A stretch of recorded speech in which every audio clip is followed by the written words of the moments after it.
Good evening, ladies and gentlemen, and happy opening day in the Western Canadian Baseball League. We are minutes away from our opening ceremonies on the field. If you're in the lineups right now, in the concessions, or visiting with fans, we ask you to take your seats. If you're able, we will begin our opening ceremonies on field with special performances and live player introductions. That's coming up in the next 10 minutes. But first, we'd like a pre-game preview from the play-by-play voice of your Sylvan Lake Gulls, live from the Gulls Nest. Here's Cale Clark.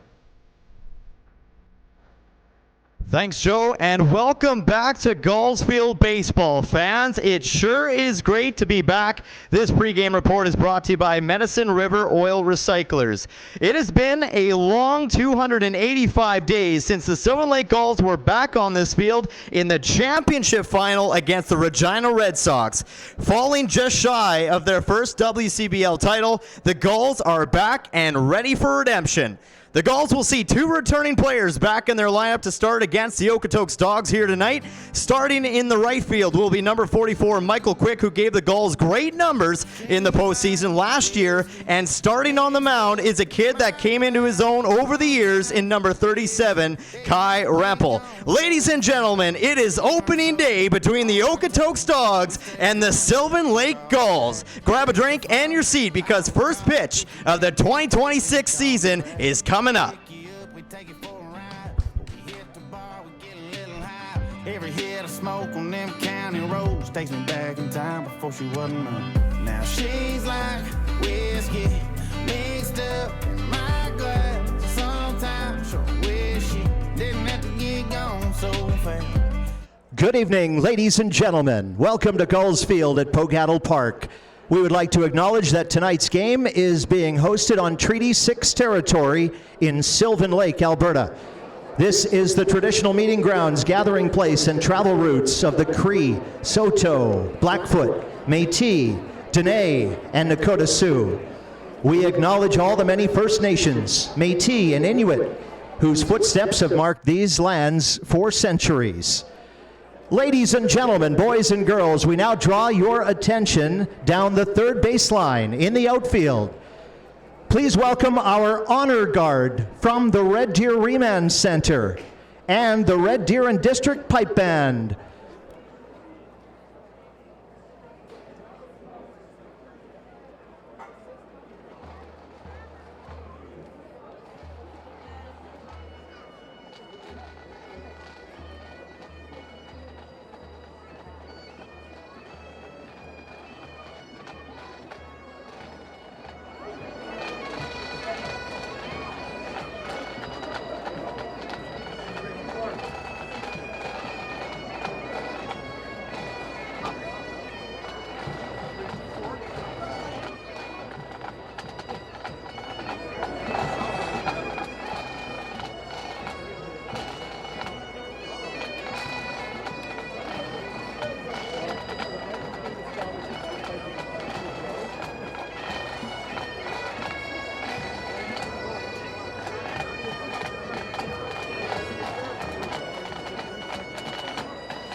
Welcome back to Gulls Field at Pogattle Park in Sylvan Lake. In collaboration with the Western Canadian Baseball League, your Sylvan Lake Gulls are excited to welcome you to Sea of Gold Night. It's opening day for your Sylvan Lake Gulls.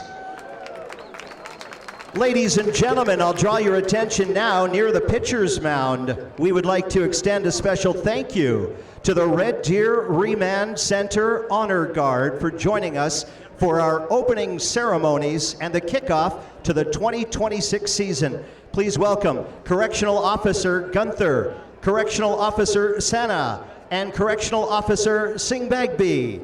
Thank you for your service, and thanks for being a part of opening day at Gulls Field. Continuing a home opener tradition here at Gulls Field, we are very proud to welcome back the Red Deer and District Pipe Band for their third consecutive season. Their incredible talent and energy have become a special part of Central Alberta culture and Gulls baseball each summer. We sincerely thank all of them for joining us this season, and we're thankful for no wind this year. Ladies and gentlemen, the Red Deer and District Pipe Band.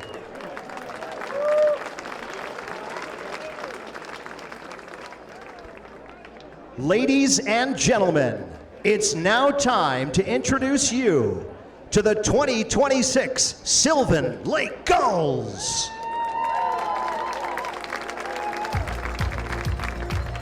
From the University of the Cumberlands and Warsaw, Kentucky, number 25, Braden Stewart.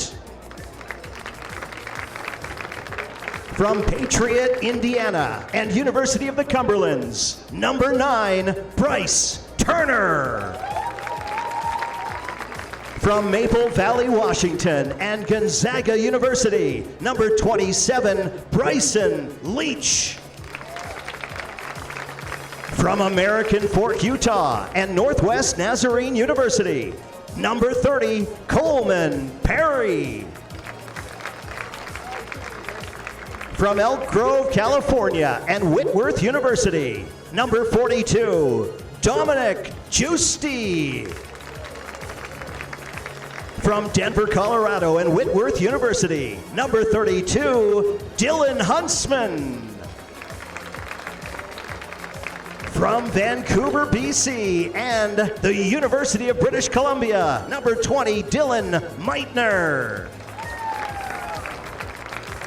From Redwood City and Hutchinson Community College, number 5, Elias Duncan. From Camrose, Alberta, and the University of Alabama in Huntsville, number 33, Gavin Galenza. From Ottawa, Ontario, and Arizona Western, number 35, George Hobbins. From Whitby, Ontario, and Weber International, number 22, Griffin Caddo. From Renton, Washington, and Central Arizona College, number 8, Isaiah Nolan. From Surrey, British Columbia, and Cloud County Community College, number 21, Joey Marino. From Scottsville, Virginia, and the University of the Cumberlands, number 7, John Boy Rittenhouse. From Jacksonville, Florida, and Hutchinson Community College, number 24, Jordan Clark. From Calgary, Alberta, and Cloud County Community College, number 37, Kai Rempel. From Belleville, Ontario, and Kaiser University, number 16, Maddox Shaver. From Oshawa, Ontario, and Bradley University, number 44, Michael Quick. From Surrey, British Columbia, and Southeast Missouri State University, number 45, Noah Bourgeois. From Panama City, Panama, and Faulkner University, number 13, Ramses Squera. From Meade, Washington and Gonzaga University, number 17, Reese Schuerman. From Langley, British Columbia and Hutchinson Community College, number 26, Reese Usselman. From Edmonton, Alberta and St. Bonaventure University, number 40, Ryan Kusi. From Lake Stevens, Washington and Whitworth University, number 36, Seth Muller. From Casa Grande, Arizona and Dickinson State University, number 39, Trent Chavez. From Bartlett, Tennessee and Southwest Tennessee Community College, number 12, Tylen Graves. From York, Pennsylvania and Arizona Western College, please welcome assistant coach Andrew Parks. From Sutherland, Oregon and Southwest Tennessee Community College, assistant coach Wyatt McKnight. And from Bozeman, Montana and Niagara University, please welcome the new head coach of your Sylvan Lake Gulls, Matt Hape. Ladies and gentlemen, please welcome back your general manager, former coach Jason Chatwood. The athletic therapist for your Sylvan Lake Gulls is Rob Menka. Please welcome our Batgirl and Batboys. Here's Michelle Sinclair, Tucker, and Owen Chatwood. And ladies and gentlemen, boys and girls, please welcome back Sully.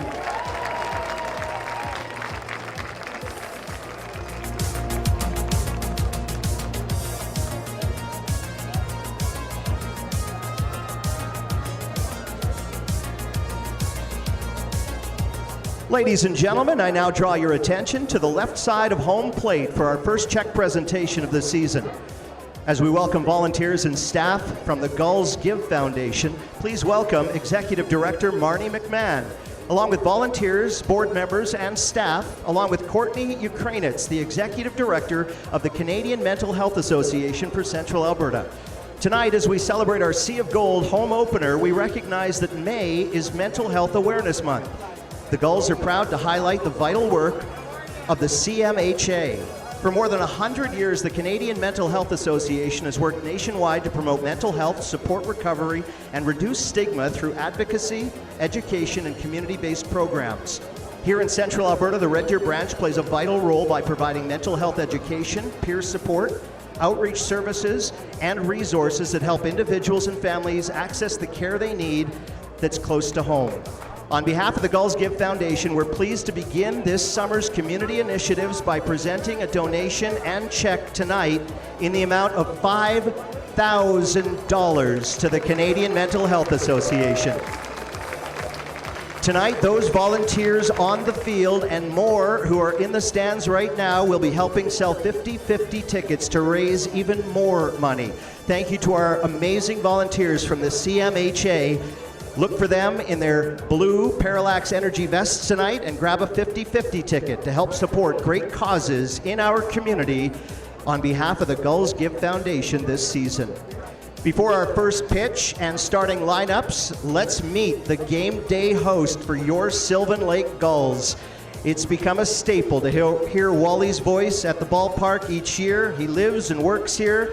He's a family man, and he's part of our Gulls family. We are so glad to have Wally back in the ballpark this summer for his 6th season. Say hi to your game day host, Jared Waldo. All right, thank you very much, Joe. Appreciate that, folks. Joining us down here on the field the first time this season. Say hello to our Sobe slugger representing Bentley Minor Baseball, 8-year-old Riker Brenson. Riker Brenson, tonight's Sobe slugger. Thanks very much, Wally. Great to have you back. Watch for Wally and his beautiful gold shoes, along with Sully, giving away some prizes tonight. At this time, ladies and gentlemen, a Central Alberta welcome for the visiting team. We'll play their home opener tomorrow night And tonight, they're at our home opener. Please welcome back one of the WCBL.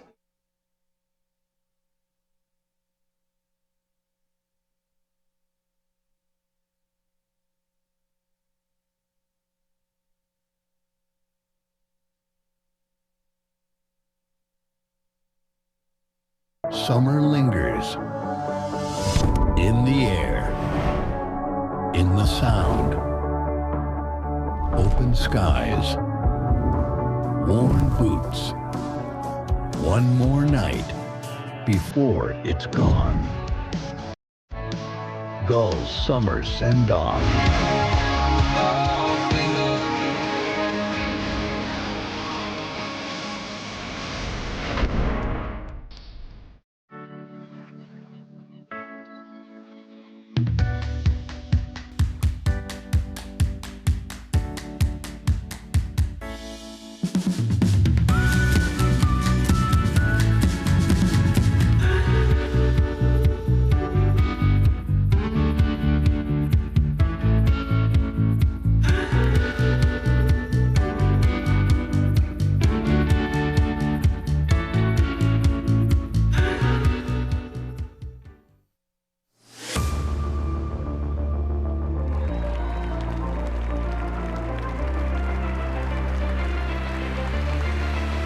The Gulls take game one. And he's looking for the strikeout to put an exclamation point on this series, and he does. And for the first time in franchise history, the Sylvan Lake Gulls head to the WCBL championship. There will be a new WCBL champion this season. That's got a chance. a home run. Is it going? Good Is it night. enough? Yes, it does. Marcus Abelhosen with the walk-off homer. The Sylvan Lake Gulls have got the dog off their back. They are headed to the WCBL championship final with an 8-4 win.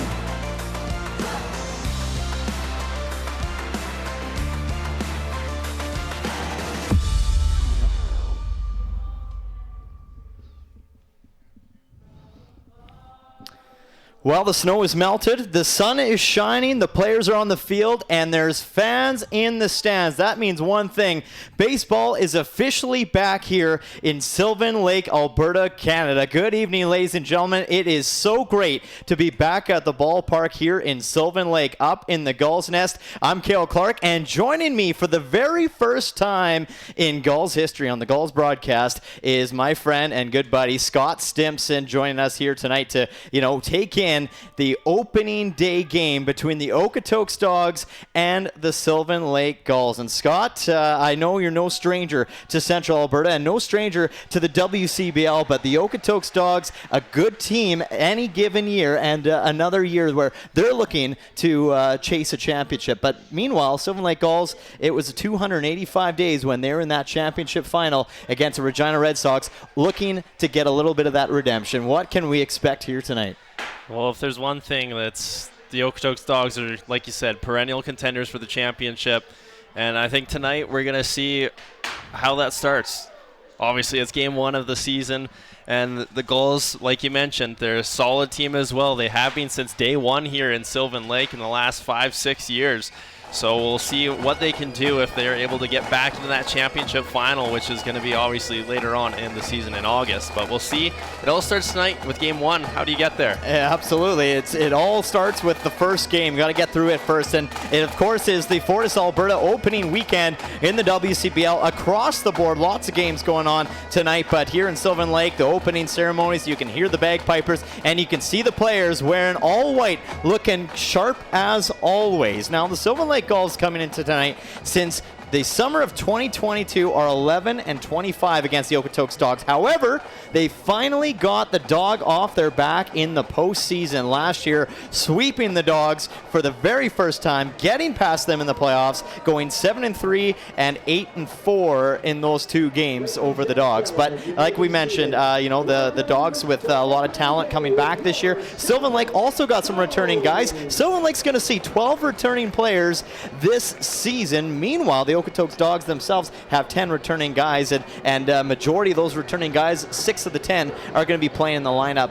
for the Okotoks Dawgs here tonight, which should make a pretty good test for Sylvan Lake. And it kind of gives us a good idea, too, on how do these teams match up against each other. And you got to wonder, these are going to be one of the tougher teams in the league all season long. And it's just now who's going to get game 1. We're really looking forward to it. We can't wait to get underway. Again, if you're just tuning in, Kale Clark, Scott Stimpson up here in the Gulls Nest in the broadcast booth. Just so pumped to get this season underway. There's nothing like opening day. Lots of smiles. Boys are getting loose and limber down on the field, Scott. And, they got returning guy starting on the mound, and Kai Rempel. And, what can we say about this kid? I mean, he is somebody that's kind of come into his own over the last few years, especially last season. He really stood up and stepped up in a huge way. And there he is in the middle. And he's going to be looked at as a leader in tonight's game. Certainly a veteran player and someone who's looked to be leading the team. And obviously the game 1 starter of this season is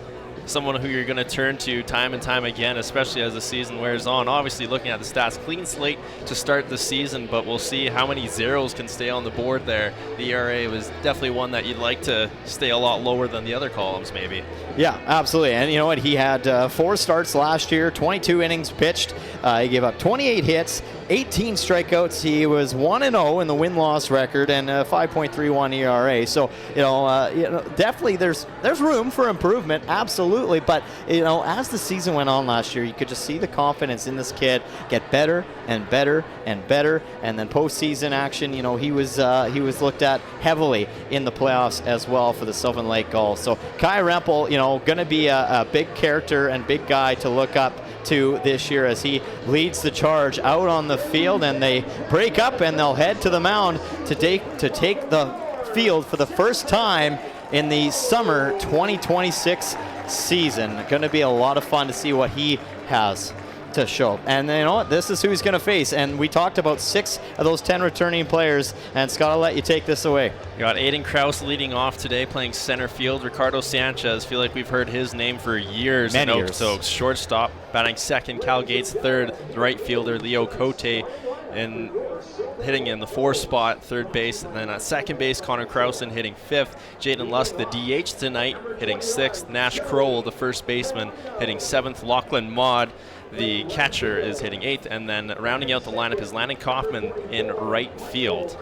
There you go. That's awesome, man. And you got another, returning face for the Sylvan Lake Gulls, and that's they got 3 guys actually that are going to play in the defensive side of things for the Sylvan Lake Gulls. And you got over at first base, Bryce Turner. I mean, he's going to be a guy that they're going to look towards as well. You look in the outfield, some new faces, but a familiar face. Right fielder, Michael Quick makes another return for the Sylvan Lake Gulls. You got Dom Giusti out at center field, Johnny Rittenhouse in the left field, and then of course you bring in the infield, Maddox Shaver over at third, Tylen Graves at shortstop. We got to see Tylen a little bit in the exhibition game against the Red Deer Riggers back on Tuesday night. He's somebody that I think we're going to have a lot of good things come from. Isaiah Nolan also going to be playing second, another new goal, new face of this organization. And then a new guy behind the plate is Eli Duncan. But, let's go to that shortstop and Tylen Graves. I mean, this kid made an incredible play on Tuesday night. He was running away from the play, and he spun around midair,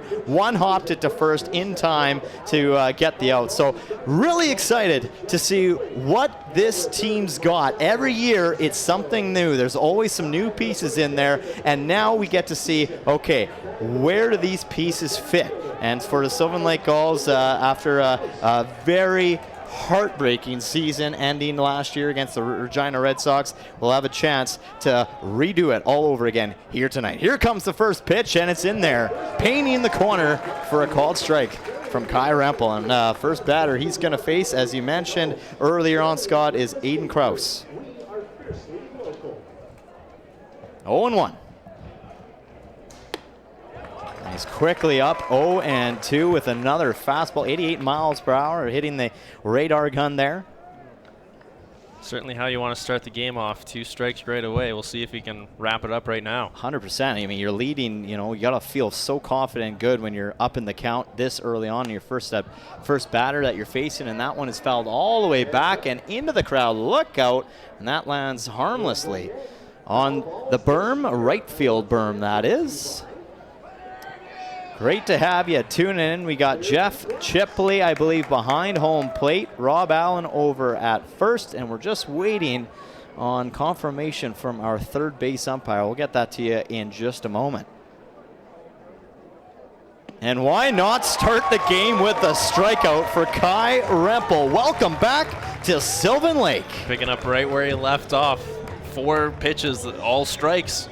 Not much more you can ask for that one, and just a swing and a miss. Nice curveball there. Catch him, and that's the first out of the game. And honestly, it's one of those things, Scott. You can't really complain, and you know that it was kind of coming into day one. It was probably going to be a no-brainer. It's going to be Kai Rempel being your starter. One of the guys that has been here the longest, returning player for the Sylvan Lake Gulls coming into this season. And that one just missing a little up high with the fastball, 88 miles per hour there. On deck, we got, of course, another return, we got Ricardo Sanchez at the plate, and we mentioned to him just a top shortstop for the Okotoks Dawgs. He's been with this organization for years. I want to say at least 5 now with the Okotoks Dawgs. He's got some championship rings under his belt with this team as well. He knows what it takes to win a WCBL championship, and they'll be looking to him in one of his last years here in the WCBL to, really lead by example. And he lines this right over the head. Just missing it was the shortstop in Talon Graves, but a base hit, and the Okotoks Dawgs get on base first. He's had a pretty solid bat this season at Gonzaga University, hitting .363 for the Bulldogs there, and obviously he's a big piece of their lineup, hitting early and likely often for the Dogs team, so he gets on base early on in this one. He's one of those guys that's consistent, and he was hitting last year here in the WCBL, .331 for the Dogs, and this is going to find the hole as well as, the Dogs just keep the momentum rolling. Cal Gates finds a little gap between third and shortstop, just kind of rolling this into the left field, so that will get 2 base runners on for the Okotoks Dawgs, just out of the reach there for Maddox Shaver. And that will bring up another familiar face for the Okotoks Dawgs, and Leo Cote. It's probably the one advantage of seeing a lot of strikes early is you can probably swing at it and have a good chance, as you could just see, just poked it right through that gap there. Yeah. We'll see if it's going to be another first swing on the first pitch. And it was, as this is fouled off into the patio territory of the Gulls field at Pagato Park in Sylvan Lake, Alberta, Canada. Great to have you tune in on FloCollege, brought to you by Visit Sylvan Lake. You got Cale Clark, Scott Stimson up in the Gulls Nest broadcast booth. Always a pleasure to have you watching on from wherever you may be. Again, Leo Cote cuts underneath this one, lifting it to right field. It's drifting towards the foul line, but it's going to stay in and be caught by returning Gull Michael Quick. However, they will send Ricardo Sanchez as he tags up over to third. So now you got runners at the corner, but 2 away now on the Okotoks Dawgs, and a very big at-bat here for another returning dog in Connor Croson. Good range there from your right fielder, getting his first steps in the game, really. So make sure that you catch those outs when you need to. When your pitcher's throwing strikes like that, you got to help them out when you get the chance. Yeah, get a little bit of some defense behind you. The pitchers love that. If they can rely on the guys behind them, they don't need to worry about too much about what they're doing on the mound. They can just focus on painting the corners, and this is going to go to second as the Dogs look to steal and gets past the second baseman. Dogs are sending somebody home, and he slides in safe as Ricardo Sanchez gets in there safely, and now they send another one home as the ball goes past the catcher, and the Dogs just like that go up 2-0. Oh boy.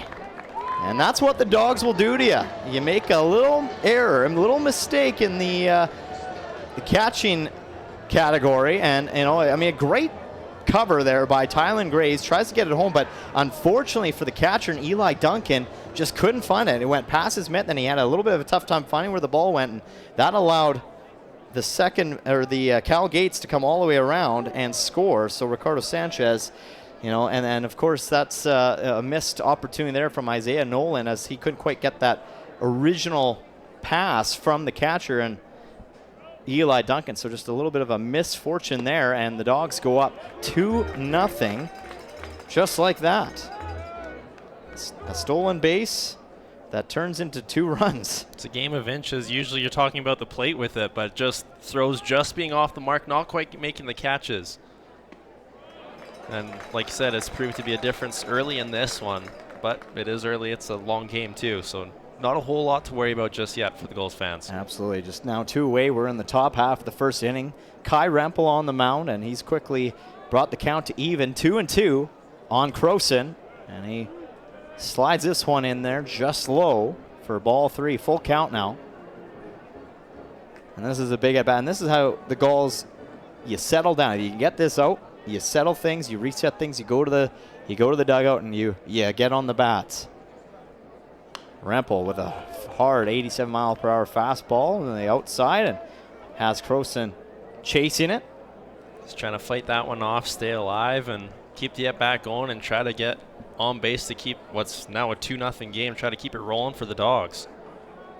2 hits also for the Okotoks Dawgs in this early stages of the ball game, and that just misses outside as Rempel will walk his first batter of the 2026 season in Connor Croson. That'll bring up Jaden Lusk, the DH for the Dawgs, one of the newcomers for the Okotoks Dawgs this year. We'll see what this kid's got with the bat, being the DH position. And he lines this right to Isaiah Nolan, and Nolan will make the throw to Turner in time for the final out of the inning, but not before the Dawgs take advantage of a little bit of messy infield play, and they go up 2-0 over the Sylvan Lake Gulls. We'll be back with the bottom of the first when we come back.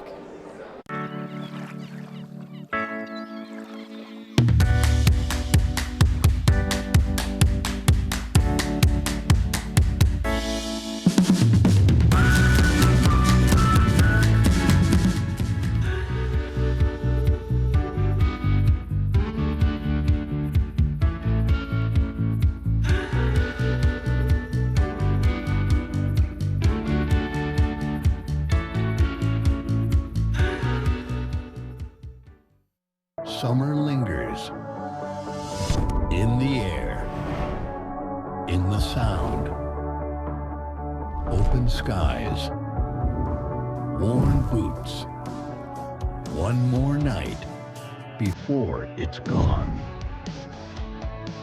Gulls summer send-off.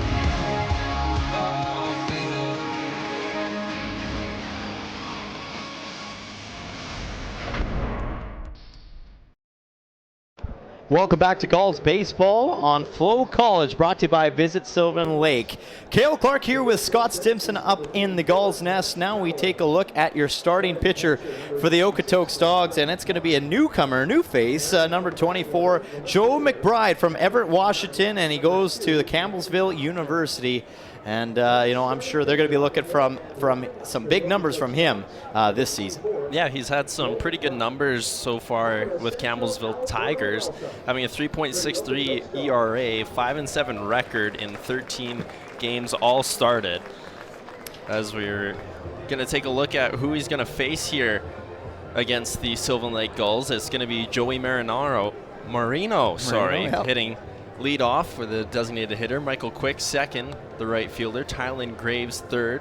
John Boy Rittenhouse fourth. Maddox Shaver fifth. Bryce Turner sixth. Eli Duncan seventh. Isaiah Nolan eighth. And Dom Giusti hitting ninth. And then we take a look at the defense that the Okotoks Dawgs are going to send to the outfield. And again, a lot of those returning players. But out in the outfield, you got Lachlan Maud, Aiden Krause, and Cal Gates all in the outfield. You bring it to the infield, starting at third base, making our way to the right. Leo Cote, Ricardo Sanchez, just so good at shortstop. He's going to be lethal yet again there this year, as is Connor Croson and Nash Crowell. And then, of course, your catcher tonight, Lachlan Maud. So it'll be interesting to see. But that'll bring up Joey Marino, who's the DH for the Sylvan Lake Gulls. Our first look at him this season, and first pitch swinging. He drops it in there for a base hit of left center field. No time wasted on the Okotoks Dawgs for Joey Marino. Obviously had a plan right there, and it was attack. First pitch, swinging, found a nice little piece of grass and get on base and look to respond in this one. It's exactly, well, take away the strikeout in that first batter. That's how the Dawgs got things going. A couple singles and then some errors to cash them in. We'll see what the Gulls can do here with Michael Quick at the dish. Absolutely. So Michael Quick, and returning goal for Sylvan Lake, just absolutely great in the playoffs last season. You know, he did some really good things in the postseason. It was fun to watch. He was hitting over 400 in the playoffs, and you know what? He was hitting 455 with 4 runs, 3 RBIs, and a stolen base in those 7 postseason games. And this one, I think, clips him. I was looking away from the play, but I must have clipped Michael Quick. Let's see if we can catch a replay here, but that'll get 2 men on base early for the Sylvan Lake Gulls, and again, kind of what you want early on in this game. And yeah, it does take a little bit of a hop and kind of goes off the foot there. Yeah, they're going to call that a hitting the batter. So just like that, 2 base runners on for the Sylvan Lake Gulls, 0 away.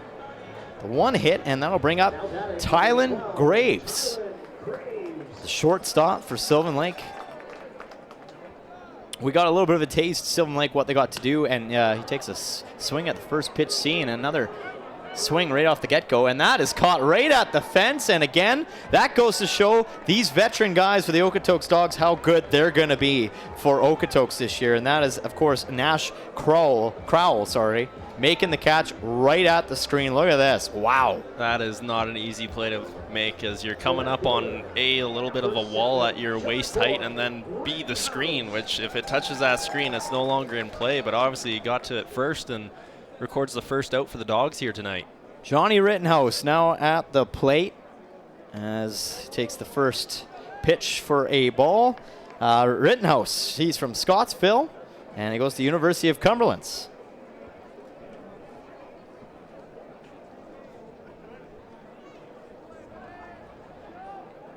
Scottsville, Virginia boy.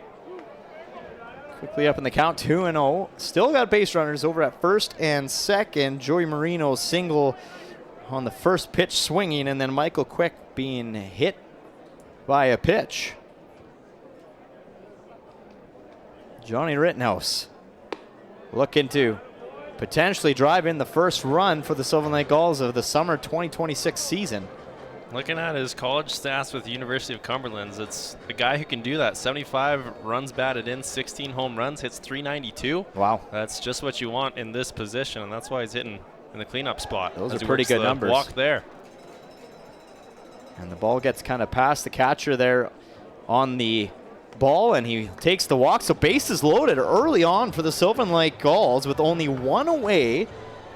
And Okotoks running into a little bit of trouble early on defensively, as Maddox Shaver steps up to the plate, third baseman.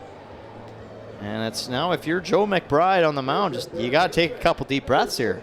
Yes, certainly not an easy spot to be in. The nice thing is you have a couple runs to work with, so you don't have to worry too much. You just got to worry about getting this one out. If you give up a run, it's all right. It's early.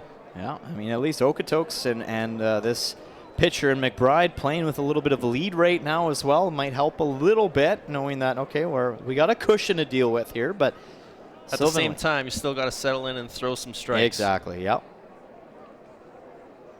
And this one is an opposite field hit down the right field line, and it's caught, but they tag up, and they're going to score a run here as Joey Marino comes in to score the Sylvan Lake Gulls' first run of the season.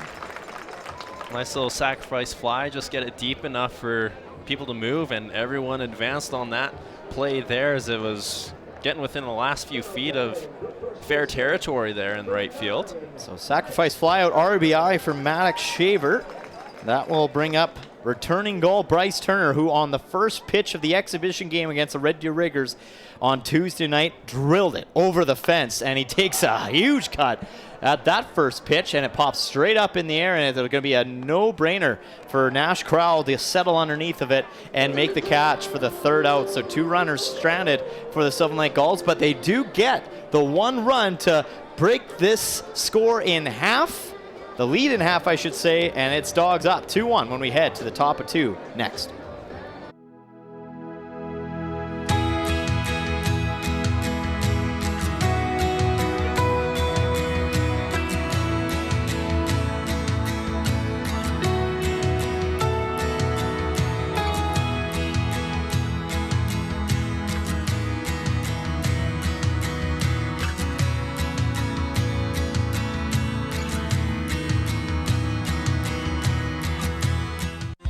Have you ever wondered if there's one thing that connects people from across our province? Something that connects the coffee shop to the spray park, or the brewery to the rodeo, the campground to the sports field. It's pretty amazing when you think about how it's all connected, because it truly is, and it's all we think about, so you don't have to.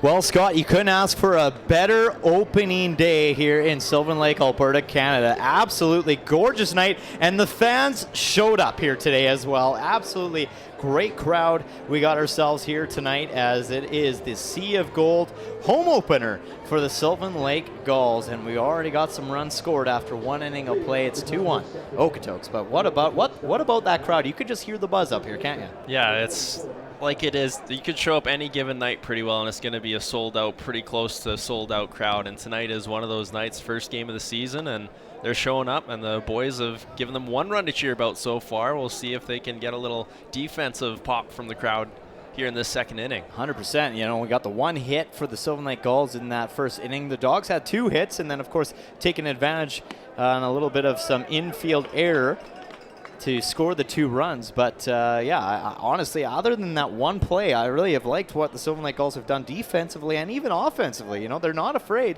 to take some swings and attack, you know, try to attack early. And they got a very veteran present team here tonight. You know, the Sylvan Lake Gulls, I know we talked about how, yeah, on paper, technically the Gulls have more returning players this year. However, that are here right now, this time of season, they only got a few.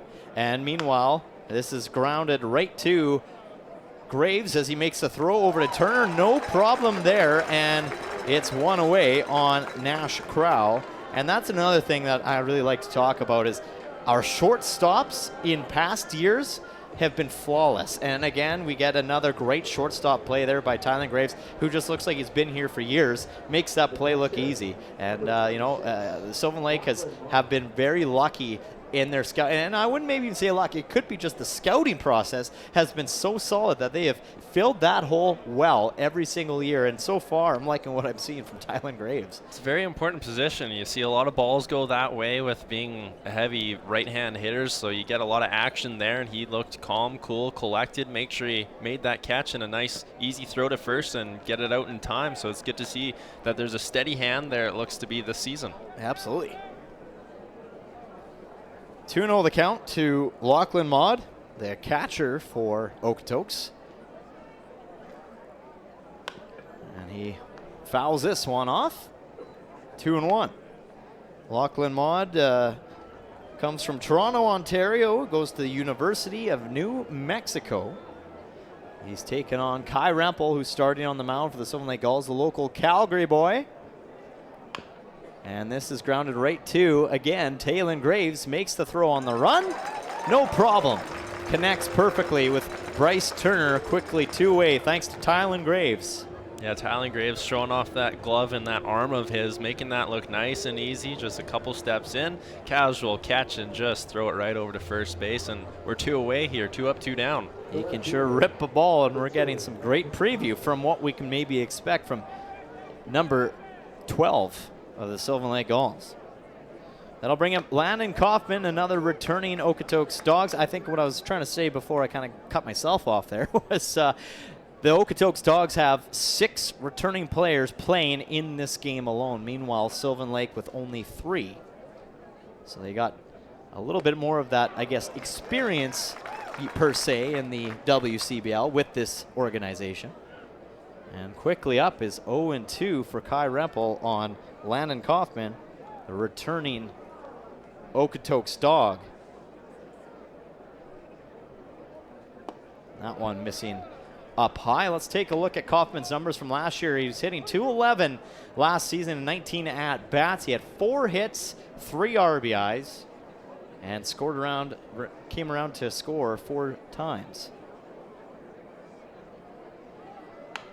And he trails this right to Bryce Turner. A nice sliding catch from Turner for the 3rd out, as Turner's made some pretty good catches in this inning, and he's been busy. Sylvan Lake put up a goose egg of the Okotoks Dawgs. It's a 3-up, 3-down inning, and let's take a look at it again. Boom. Nice little catch there by Turner to keep that one in his glove. We'll come back to the bottom of 2 when we're back here on FloCollege. For a century, we've been more than just lawyers. We're your neighbors, your friends, and your strongest advocates. With 15 locations across the prairies, we're everywhere you are. Stringham, your local lawyers. For more than 40 years, we've been there, helping Canadians find the extra space they need to grow and to create new memories. Sentinel Storage. Buy Canadian, store Canadian. The live sports experience is changing.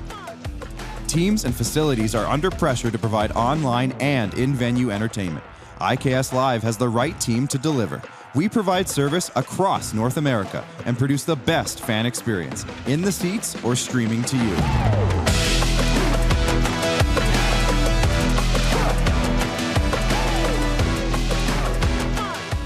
IKS Live continues to bring you the best seat in the house.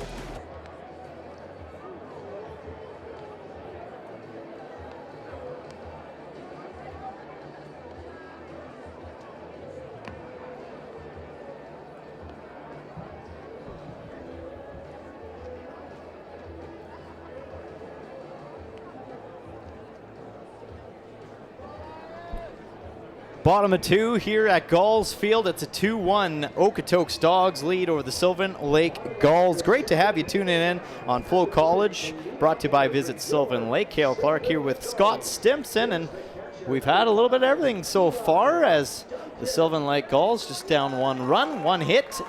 Dawgs 2 hits, and it'll bring up, of course, this man right here, Eli Duncan, the catcher. First time seeing Eli in a Gulls uniform at Pagaddle Park. See what this guy's got to show. Again, still on the mound is Joe McBride for the Okotoks Dawgs. He's had a little bit of troubles early on to find the strike zone, but settled in well with runners in scoring position at 3rd and 2nd to end that last inning, getting a little bit of help from his infielders. Nash Crowell's been busy already tonight, and this is grounded right to, guess who, Ricardo Sanchez, and makes no mistake connecting with his teammate of many years of Nash Crowell. And it's a pretty routine play for number 8 and number 44. I'm sure he dreams about those every night. Just a nice, easy one. Take a step over to your right, collect it, and throw it. And we've seen him do it the last how many years? It's incredible to watch time and time again. Quite a few, and those guys just connect. I mean, the gel that this infield has and the outfield even, these guys have won championships before together, and they just kind of keep picking up from where they left off on every given season. This will bring up Isaiah Nolan, second baseman, who is from Renton, Washington, and again, great too, where balls go to die. That's Ricardo Sanchez to Crowell, and it's quickly 2 up, 2 down for the Okotoks Dawgs. Another routine play for Sanchez, and you got to be cautious not to hit it that way. If you're gonna get on base, you kind of need to lift it a little higher and a little further. Not easy to do, a little too hopper there for him to collect as well, but the range that he has defensively as well, playing right on the edge of that infield turf. He's got a lot of space to cover, and he covers it very well. Well, that pitch getting away from McBride there as that goes over the head of Dom Giusti, the center fielder for the Sylvan Lake Gulls from Elk Grove, California. Goes to Whitworth University. Do you want a prediction? What's Line the out to first base. Oh, instead it's going to go to the third baseman this time, Leo Cote, and he makes a routine grab over to Nash Crowell. So a very quick 3 up, 3 down for the Okotoks Dawgs, and that does it for 2 complete innings. It's still 2-1 Dawgs when we come back to the top of the third.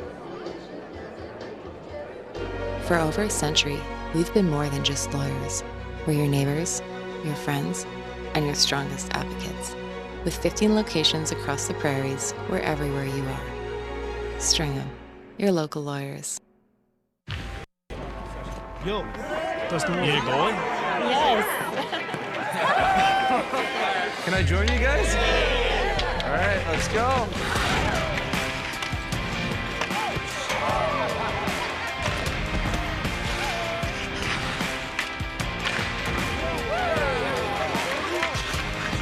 Whether it's on the ice or on our app, always play for the fun of the game. Gamble responsibly with Play Alberta.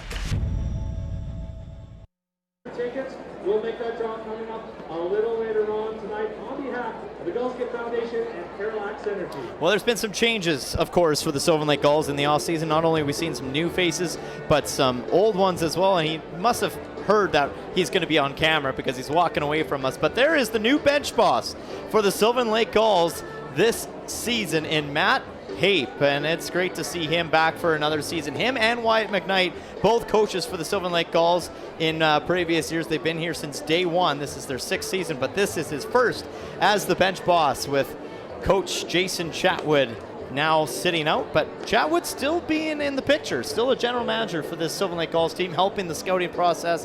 And of course, Matt Hape, last year the pitching coach, and still has a very good eye and a finger on his pitching staff as well as he goes over to the bullpen to talk to his pitchers and kind of maybe get them ready, tell them, all right, guys, you might be coming in sooner than you think. Not to discriminate what Kai Rempel has done on the mound, because Kai Rempel's still doing a really terrific job. There's really been no issues with what Rempel's been doing tonight, but it's just more maybe, all right, we're going to be probably getting you loose here sooner than later, just because sometimes these pitchers don't go very long. As this gets popped right up to shallow right field, and that will be a nice grab there by Michael Quick for out number 1 on the top of the batting order, Aiden Krause. Pitch count's not too bad just yet. That's his 31st pitch, and if you break it down that way, that's 15 per inning. That's probably where you want to be realistically anyways, but if you're having quick bats like that, there's no reason for him not to have a long night to kick things off this season. Absolutely. And again, too, sometimes it comes down to universities, colleges. They talk to these coaches and they say, well, we want him to only pitch so many per game. So, there is always those factors that can kind of come into it. No matter how good a pitcher can be doing, sometimes some coaches might only want him to do 50 pitches a game every now and then. And so, you got to respect that as well. So already at 32 pitches, he's been working efficiently. Absolutely, Scott. You nailed it right on the head there. And he's been pitching quite well against a lot of these veteran guys of the Okotoks Dawgs roster. This is, again, Ricardo Sanchez back at the plate. Last time he was up in the first inning, he drilled a nice base hit on the first pitch swinging and landed in there, a shallow left field, and then came around to score. And another quick 87 mile per hour. Sanchez fouls this one off. Quickly down 0-2 now. Kai Rempel's been more of a reliever in his college career as opposed to being a starter here in summertime here in Sylvan. He had 3 starts, though, this season with Cloud County College, the community college.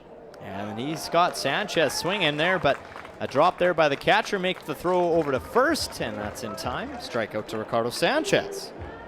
And that's what you want. Throw some strikes, get him out. He's got 2 strikeouts so far in this game, and they're players that are near the top of the order too, so it's a good time to get a strikeout yourself. Eli Duncan was kind of in that point right there where he's like, do I tag him? Do I throw it? He couldn't catch him anymore. Ricardo Sanchez is pretty speedy, so then he decides to lob it over to Bryce Turner for the second out of the inning. Got to make sure you get those outs. Yes, absolutely. You got to make sure on those ones. We've seen those in previous years where you know, you make that mistake, you try to toss it too lightly, or you know, it gets away from you a little bit. You try to be too perfect on the throw. It's very important to still take advantage of that opportunity when you get it. This will bring up Cal Gates, the right fielder. Also had a base hit back in the first inning on Kai Rempel. So I'm sure Rempel remembers that. Not going to make it easy. And then he drills this in the gap of right center field, and he's going to go 2 at least as the boys pick up the ball from the field. And he's going 3 here. Throw coming in, and he is there in time. Great arm by the cutoff man, and that was Tylen Graves that came all the way over, but some really good wheels there by Cal Gates to turn this into a triple.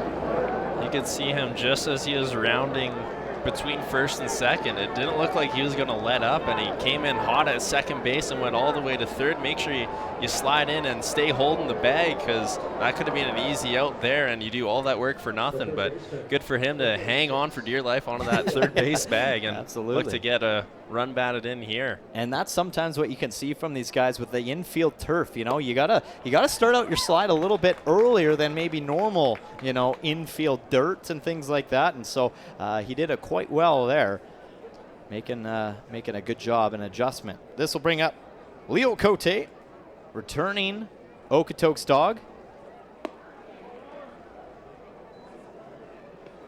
And it's a 1-1 count to Cote, third baseman. 2-8. Okotoks Dawgs trying to look to take advantage of that nice triple by Cal Gates just previously. Fouled back. 1-2. Just trying to simplify his hitting there, just get a piece of it, try to find any grass basically and cash in that run and make it a 2-run lead again like they had at the top of the first inning.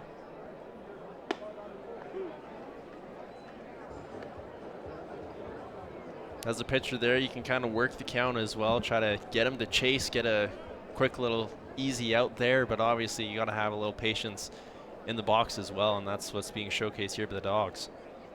And he gets him swinging up high inside for a strikeout. That is Rempel's third strikeout of the night to retire. Of course, the returning guy, Leo Cote, and the Gulls get out of it after giving up a triple. They'll come to the bats at the bottom of the third right here on FloCollege. Look at this. Boom.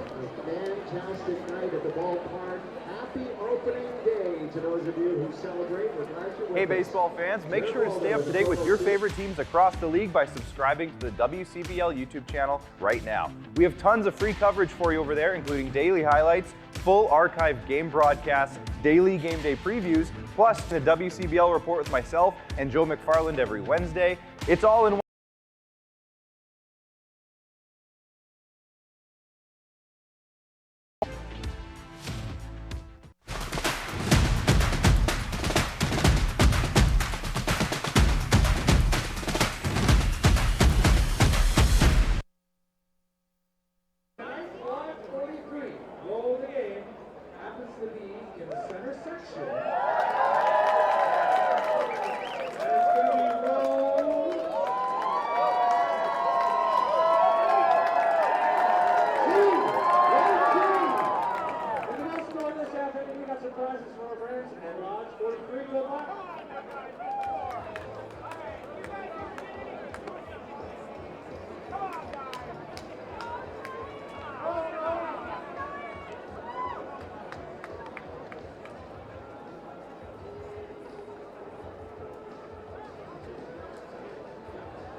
Just rolling along here in Sylvan Lake, Alberta, Canada. Opening day of the WCBL 2026 season, and we are so happy to have you back, have you tuning in as this first pitch swinging goes right up in the air. Both teams wasting absolutely no time when it comes to swinging the bats. That's Joey Marino, and you know what? Last time he did that, it worked out well for him, Scott. He got that base hit, but this time gets under it a little too much, pops it up into the infield, and a nice catch there by number 10, Connor Croson.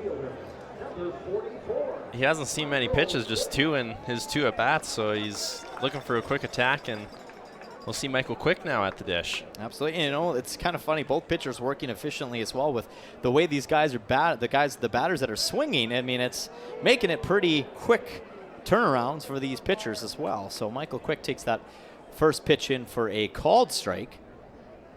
Again, Michael Quick, returning Gull, and you know, in the regular season, he wasn't awful by any means. I think he was a pretty solid batter still, but he definitely really hit a total different rhythm and a total different level when it came to the postseason. But in the regular season, he was 294, which is still pretty good. 15 hits, 6 RBIs. Improved his batting as well at Bradley University this year, hitting .329 so far. Okay. In that season, so pretty good. Yeah, that 71 is hits on the year.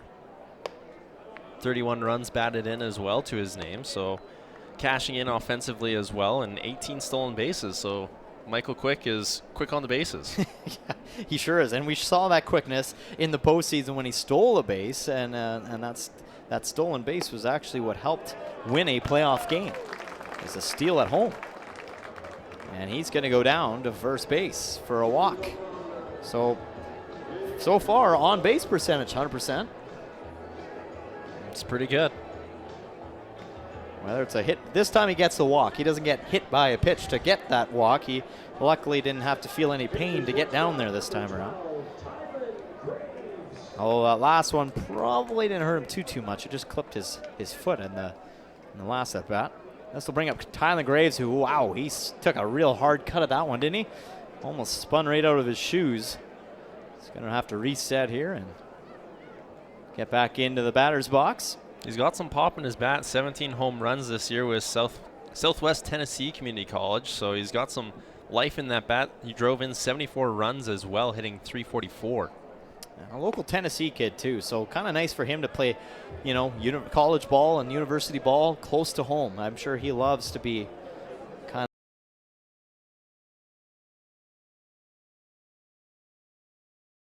I'd love to ask his parents if this is his first time playing in Canada, because that's what we get sometimes in this league is we get guys that come all the way from the States, and he takes that one as a strike looking. Fans don't agree with it. That's Jeff Chipley calls that a called strike. And let's take a look at it. Joe McBride with the pitch up. And it's a little away from Tylen Graves, but at the end of the day, the umpire is going to make the call, and that's a strikeout. And out number 2 for the Okotoks Dawgs with Michael Quick over at first. That'll bring up Johnny Rittenhouse. Throw to keep him in check over at first. Obviously, they're aware of the speed that Quick has on the bases, so just want to make sure he's kept in check even with 2 outs here. He's got a great lead over at first as well. Anytime that bat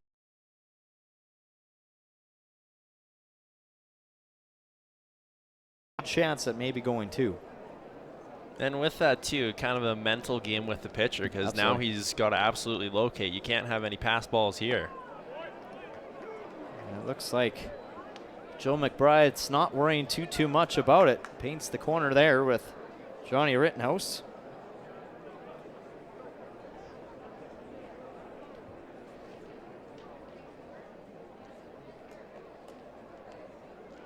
And Quick's going, and a swing by Rittenhouse, but this popped right up to center field. Should be a pretty routine play for Aiden Krause, and it will be as he makes the catch. And there is a 4-up. 3 down inning for Okotoks, and they will come to bat top half of 4 when we come back. You're watching Gulls Baseball on FloCollege, brought to you by Visit Sylvan Lake. For more than 40 years, we've been there, helping Canadians find the extra space they need to grow and to create new memories. Sentinel Storage. Buy Canadian, store Canadian.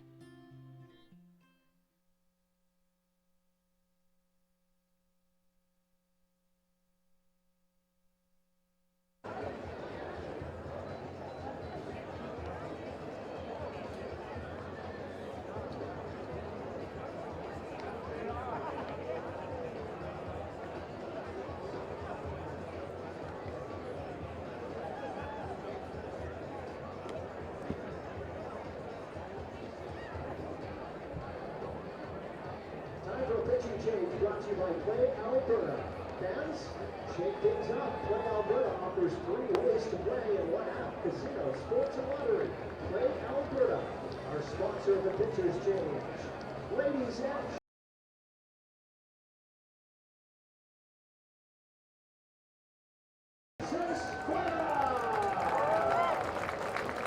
Well, we didn't take too long, but we finally see our first pitching change of the 2026 season for the Sylvan Lake Gulls, and they're going to go to the Panama kid, Ramses Guerrera, on the mound for the Sylvan Lake Gulls. But, you know, great night of work, really, from our starter, and Kai Rempel. I mean, just a great start for opening day, only giving up 2 runs, but, you know, giving up 3 hits, but 3 strikeouts as well. And these are them right there, that last one being up high and inside on Leo Cote, and it was a beautiful one too at that. So Ramses Guerrero getting a little bit of taste on opening day for the Gulls, returning as a Sylvan Lake Gull. Wasn't here last year, but he was here 2 seasons ago for the Sylvan Lake Gulls, and a much warmer start for him this year as well.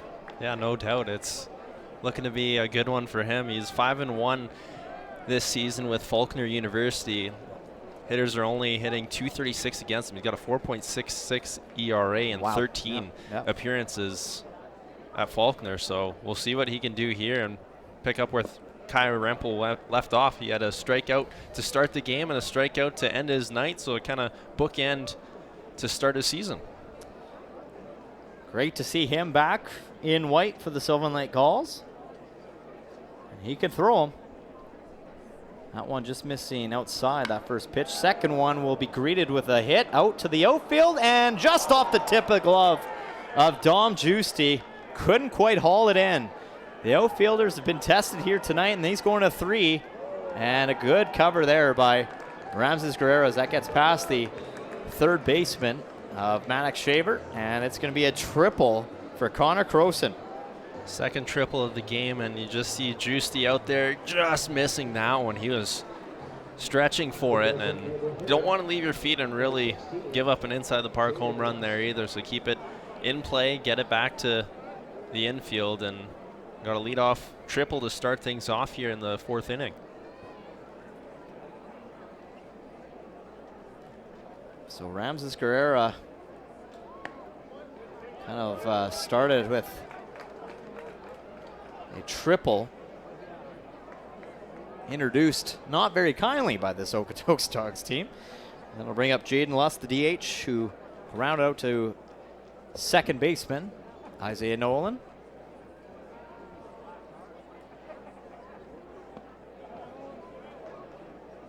One and one the count to Lusk.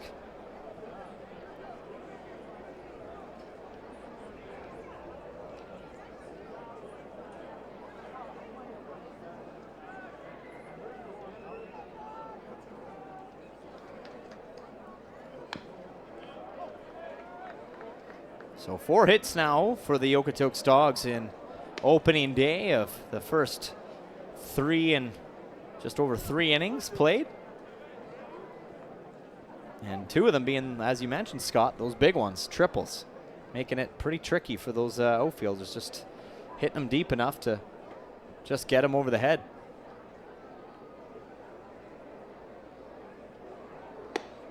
That one just missing high. Evens the count 2-2. But I think if you're Matt Hape and White McKnight, happy with just the way Kai Rempel started things off on the mound. Sylvan Lake Gulls. It's a close game early on. And there it is.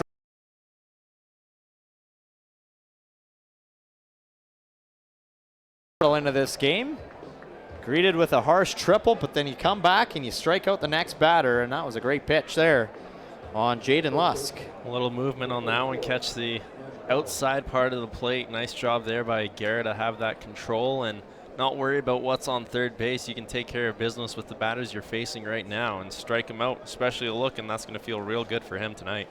And here it comes, a pretty heavy at bat from Nash Crowell, big boy.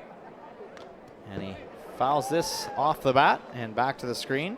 There's just something about a big guy at the dish who doesn't wear gloves. You know he's a workhorse. Yeah, no doubt. You know what? I didn't even notice that. The no gloves. That's just intimidating right there. I mean, if he's not intimidating enough to look at, the no gloves kind of adds to it. Absolutely. Between that or one time I did see someone with legitimate leather work gloves. That was a sight to see. And similar style of body hitter, just a big fella. Put the gloves on and go to work, and that's his batting style, I guess. Well, he's quickly down 0-2, but man, he's knocked out 29 long balls in 113 games while adding 113 RBI, 85 runs, 20 doubles, and a .305 batting average since 2023. He's the designated hitter at Tennessee Tech University. And that's outside for a ball as Ramses tries to get him to chase a little bit. Again, we still have a runner over at third. That's Connor Croson, his teammate. Not only in this Okotoks Dawgs team, but also at Tennessee Tech University. Both play together over there as well. So if the gel wasn't enough here playing for Okotoks for the past several summers, definitely is in university. And he's going to drive him in for another run for the Okotoks Dawgs as Crowell will get his first RBI of the 2026 summer. Yeah, good patient approach there. Just get it off the end of the bat and into the outfield and have an easy path for Croson and just waltz his way home and make it a 3-1 game there as a good leadoff hitting for him to get on third base with that triple and able to cash in later on a couple batters later.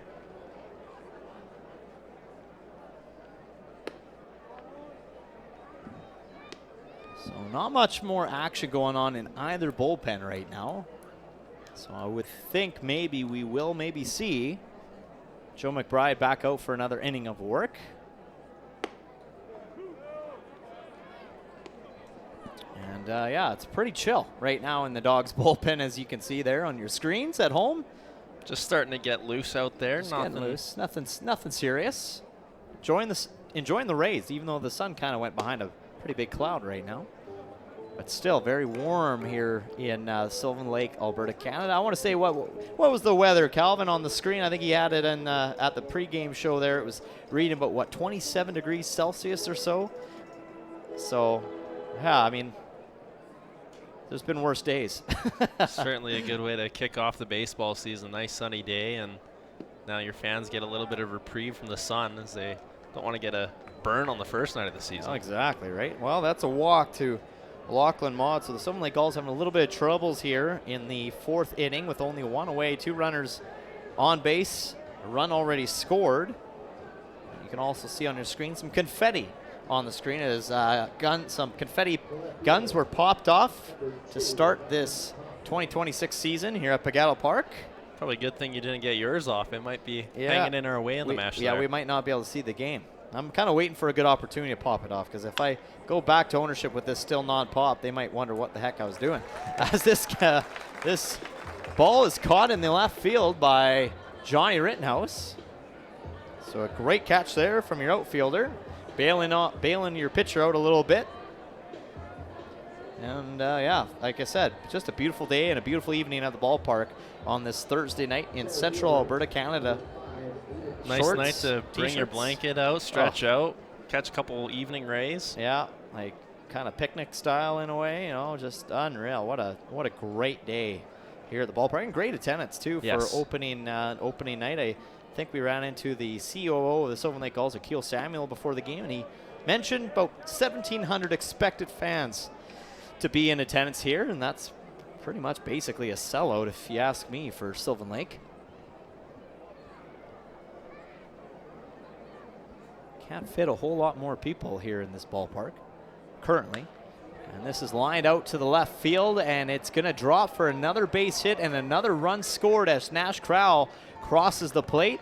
And the Dawgs now up 4-1 thanks to the RBI single from Aiden Kraus, returning Okotoks dog. Make that a double for him as he sprinted all the way to second base. Everyone was hustling on that one as the Dawgs cash in their second run of the inning and jump out to a 4-1 lead with that piece of hitting. They're now out hitting the Gulls 6-1. And that's just kind of what the Okotoks Dawgs can do. They really know how to place their hits perfectly where they're going to land and they're going to do some damage. And that's just kind of what it's been. They've just been kind of slowly but surely knocking balls into the outfield that are landing. And that first pitch, strike to Ricardo Sanchez. Struck out at his last at bat in the 3rd inning. 1 for 2 on the night.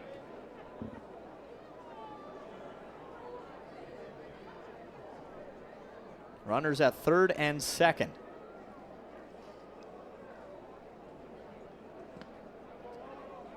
And the only error coming to the Sylvan Lake Gulls back in that 1st inning, maybe the first game jitters from some new guys that have yet to play in front of a crowd like this in Sylvan Lake. Everyone seems to have settled in since that point, and Absolutely. we haven't seen runs until now. Yeah, since that 1st inning for both teams. And the runs have been earned. The runs, the hits have been earned. Like it's been some pretty clean baseball since. There's a good pitch there by Ramses Guerrera.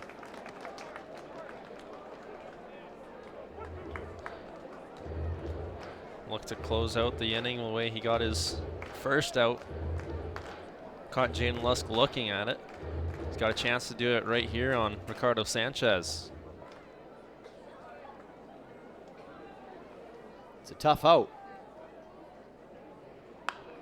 And Sanchez turns on this, but foul down the 3rd baseline.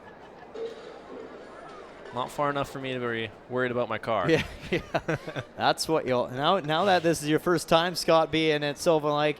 Yeah, I'm not going to lie to you. You picked a good spot. It's exactly where I park. So if you know that you're parked close to me, a guy that's been here for 5 seasons, you're probably safe bet. So welcome to Sylvan Lake, my pal. And what have you thought about it? I mean, you've been here before as a fan watching baseball, but just the overall experience of everything from broadcast to the team to what goes in behind the scenes here to put on a game, as this is an opposite field lined out and off the wall, just again finding that gap. Another run is going to be driven in here as the ball comes in, and it's another RBI double for the Okotoks Dawgs. This time credited to Ricardo Sanchez. We'll get back to your answer here in just a second, but let's take a look at this again. Just off the end of the bat, opposite field shot that just lands perfectly just inside the foul line. Yeah, kept it fair enough on the right side, as it looks like we're having a little meeting at the mound here for the Sylvan Lake Gulls. So Matt Haight visiting the mound yet again, going to just settle everybody down here as this game is slowly but surely starting to run away from Sylvan Lake. It was a 2-1 game up until this point, and then 4 runs knocked in by the Okotoks Dawgs as they come alive with the bats. And Sylvan Lake, luckily for them, still quite a bit of time in this ball game to chip away at this lead. But again, 1 more out still needed to retire this top half of 4. But yeah, Scott, what do you got to? I mean, what can you say about just the behind the scenes? And since you've been here, this is day 1. What can you say about opening day in Sylvan Lake, Alberta? It's been great. It's one of the things to do in summertime. Come to Sylvan Lake, catch a ball game, and there's a couple theme nights that are certainly highlights. I believe my first ever game, I had to come to Hawaii night. Oh, of course. That's a staple here as well, and tonight's Gold Night here as well. It's a beautiful facility, beautiful view up here in the broadcast booth. You see Highway 11 just in the background. You see some cows in the background as well. That'll always make me happy That'll to always see some get you cows going. on green pasture. We got a farm boy in the broadcast booth, ladies and gentlemen, in case you haven't figured that one out yet. Yeah, absolutely. And, it basically your first night that you came to the game at Hawaiian night, it almost feels like Hawaiian weather right now with how warm it is here at the ballpark. And there's your cows, Scott. There they are. Beautiful nice Black Angus calf. cows Look there. at that Black Angus. You even know the type of cow. The nice little calf off to the right. It is calving. Well, that's just past calving season. That's what I was born and raised with. Nice Black Angus cattle. Yeah. Nothing like it. Gotta Good love AAA Angus beef. Nothing like Alberta beef, ladies and gentlemen. We can thank guys like Scott Stimson for raising those cattle from a kid from. Well, you have some WCBL experience prior to coming here, and maybe you can elaborate on that, as it's taken all the way was of course, Cal Gates now at the plate. 3-1 the count. I grew up north of Brooks, about a half hour, so got to be a part of the Brooks Bombers for a season. It was either their first or second season in the WCBL, and got a chance to be their PA announcer, play some music there, so it was a good introduction to the league. And I was in university at the time as well, so similar age to the guys there.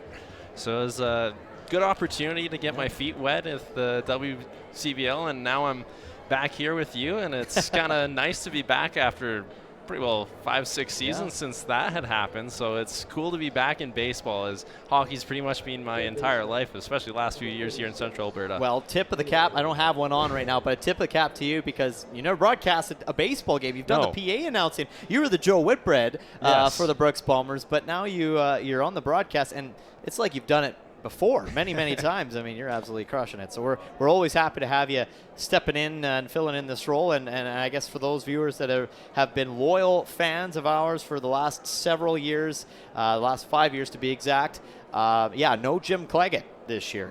Jim Claggett decided to retire and step down from the Sylvan Lake Gulls. So you're going to get us a lot of the nights, and we're happy to have you tuning in all season long to FloCollege, brought to you by Visit Sylvan Lake. So a walk to the Okotoks Dawgs, just to catch you up, ladies and gentlemen. Cal Gates now over at first. We have Ricardo Sanchez still at second, and a big swing and a miss there from Leo Cote. Trying to avoid a full bat around inning here, as this is the 9th hitter of the inning. Yeah. So look to just get out of it right now and get back to work offensively on the other side of things. And that goes right up the middle where it came from, and that's going to drive in yet another run as Ricardo Sanchez turns the corner. Throw coming in, but it's going to be cut off there by Bryce Turner. So another RBI single by all the veteran players in this inning. It's been all the veterans, the returning guys, that have been driving in the runs. And it's just because they know they've been here before many times, silencing this Sylvan Lake crowd. Certainly getting some confidence as you're seeing them. Their second, now third time through the order for the Dawgs, and they're getting their bats alive here and picking up basically where they left off last season. Yeah. It's always been good games between the Okotoks Dawgs and the Sylvan Lake Gulls, but when you look at the record, going again dating back to 2022, the first full year after COVID, the Gulls really haven't had a lot of success against this Okotoks Dawgs team, and they've been close games, but Okotoks Dawgs has had Sylvan Lake's number in the past 5 seasons, going 25-11 over Sylvan Lake. Dominant program, and you've seen it, and that's why they win championships as well in their span. It's been a little bit of time since they won their last one, but they're always in the conversation. If they're not in the finals, they're in the conference finals. Well, here's a stat for you. They have been the WCBL champions 4 of the last 6 seasons. That's pretty good. Yeah. I would say so. Yeah. And otherwise, it's been Regina? Yeah, Regina and Lethbridge. And Lethbridge. Yeah, Lethbridge won in that 2021 All-Canadian season when Sylvan Lake's inaugural season was beginning. And they had 2 Okotoks teams. They had a red and a black team. And it was actually a Lethbridge Bulls team that was the talk of the league that year in the 5-team league that they had in 2021. So, yeah. The Dawgs were 2024, 2023, 2022, and the 2019 champs, the WCBL. And, of course, it was a hard pill for them to swallow when the Sylvan Lake Gulls finally got the dog off their back and ended up sweeping the Dawgs in those 2 games of the semi-Western finals. So that goes to show. But anyway, let's turn our attention to the bullpen. There is some action going on in the Sylvan Lake bullpen, and that is going to be number 40, Ryan Kusi, getting loose. And another walk here, this time to Connor Croson, who hit that triple to begin this inning. And he walks this time around. And so I'm thinking Kusi is going to be getting quite close to making an appearance in this game. They're going to want to try to allow Guerrera to get out of this inning and, bail himself out of this inning a little bit. The hole that has been slowly and painfully dug. Bases loaded. If you're a pitcher, this is where you want to get out of it. You kind of worked yourself into this jam. Try to work yourself out of it now.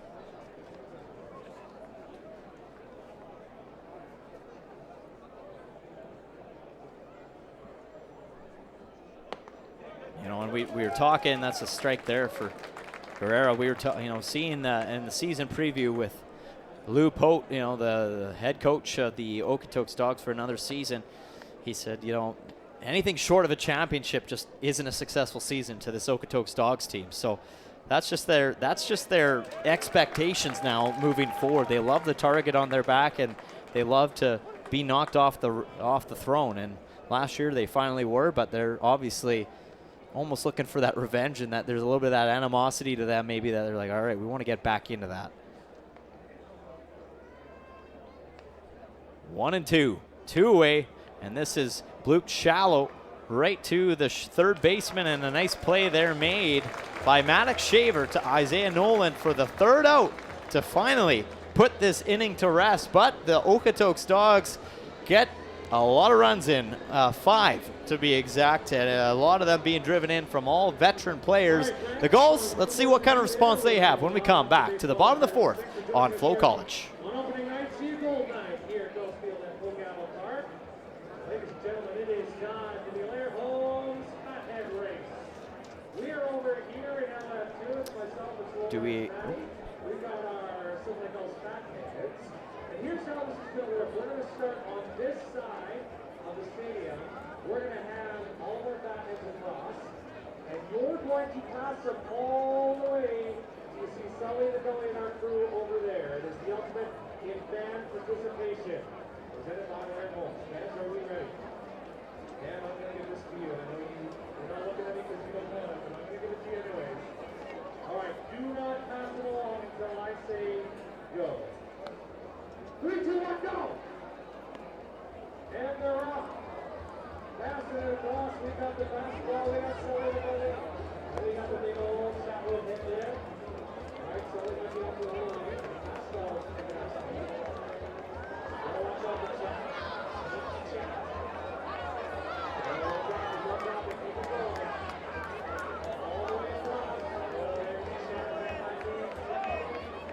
shot.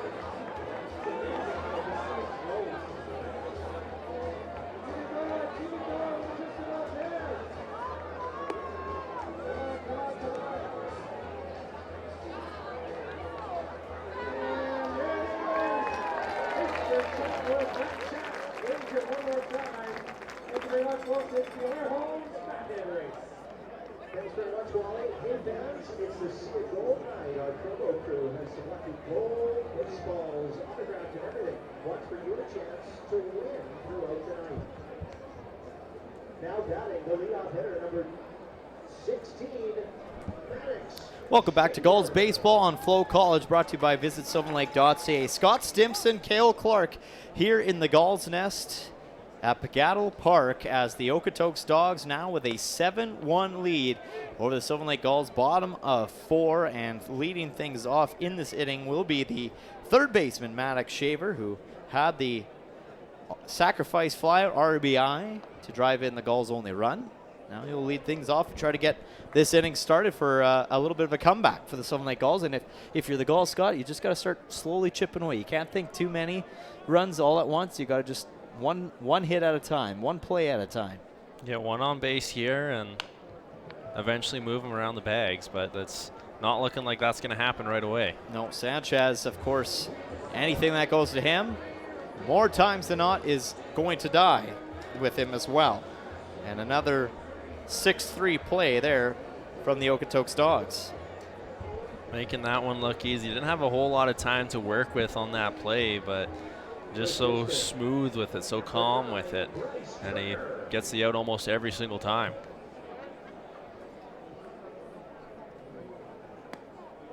So that'll bring up returning goal, Bryce Turner, first baseman.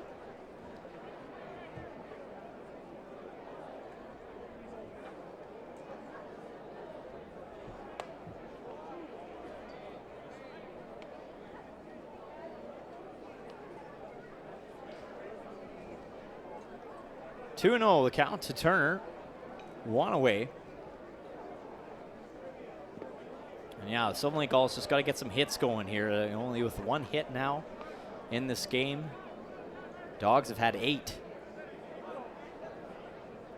Also okay working the count up 3-0 for the batter right now. A walk is also something you take here, which is what'll happen. Yeah, exactly. Bryce Turner making Joe McBride have to earn that strike, and watched it go by for ball 4. 4-pitch walk to Turner.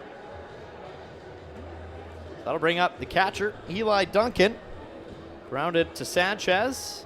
Here's the catcher, number 5, Eli. So don't hit it there, Eli. I think you learned already. That's not a good spot to go. And he doesn't. He, in fact, sends a blooper into shallow right field. And Turner's got to get on his horse here, and he's safe. Just in the nick of time.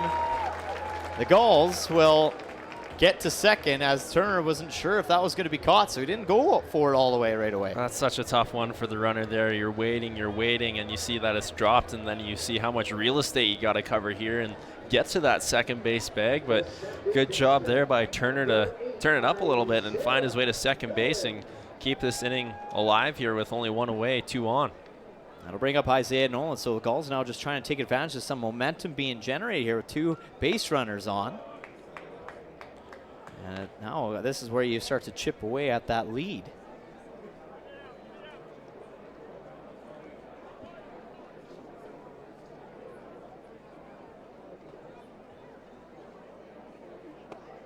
Again, Isaiah from Renton, Washington, goes to Central Arizona College.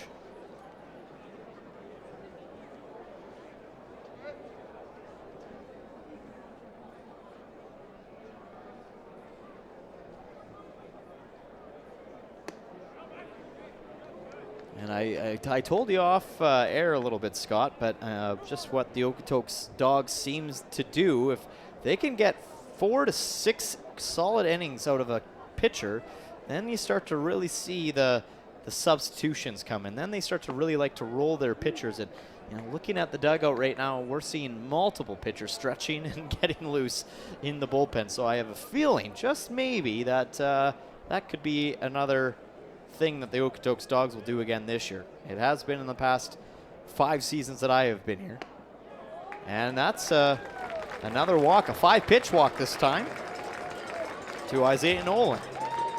You've got the depth in the bullpen. You can certainly play a game like that. Just get a lead and then turn it over to the bullpen whenever you feel comfortable. And obviously 4 innings is kind of where you would like to get. 6 innings is a really good outing for the starter, as they're going to have a meeting at the mound here for the Okotoks Dawgs. So a little meeting on the mound, and of course Joe Sargent, the pitching coach, taking his sweet time getting to the mound, giving everybody a chance to take a breather here. And they got right there number 19 warming up in the bullpen. Nolan Jackson being the one getting hot here. Okay. From Grimsby, Ontario, playing at a McCook Community College, as he's really heating things up. They're buying some time on the mound for him to maybe enter this game right now.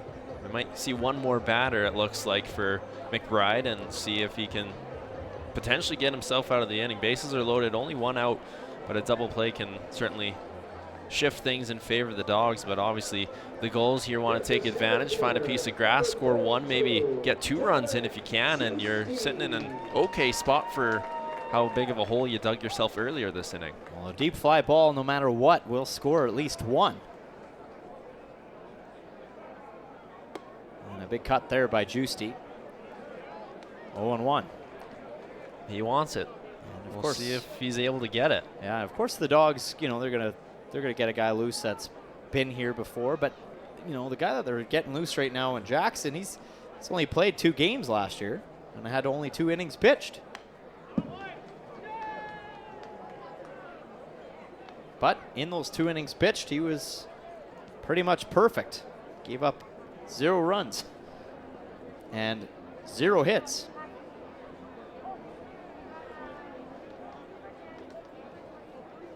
Oh, 0-2 to Giusti.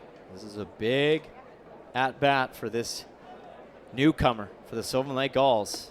And he thought about it, but he good eye and good take.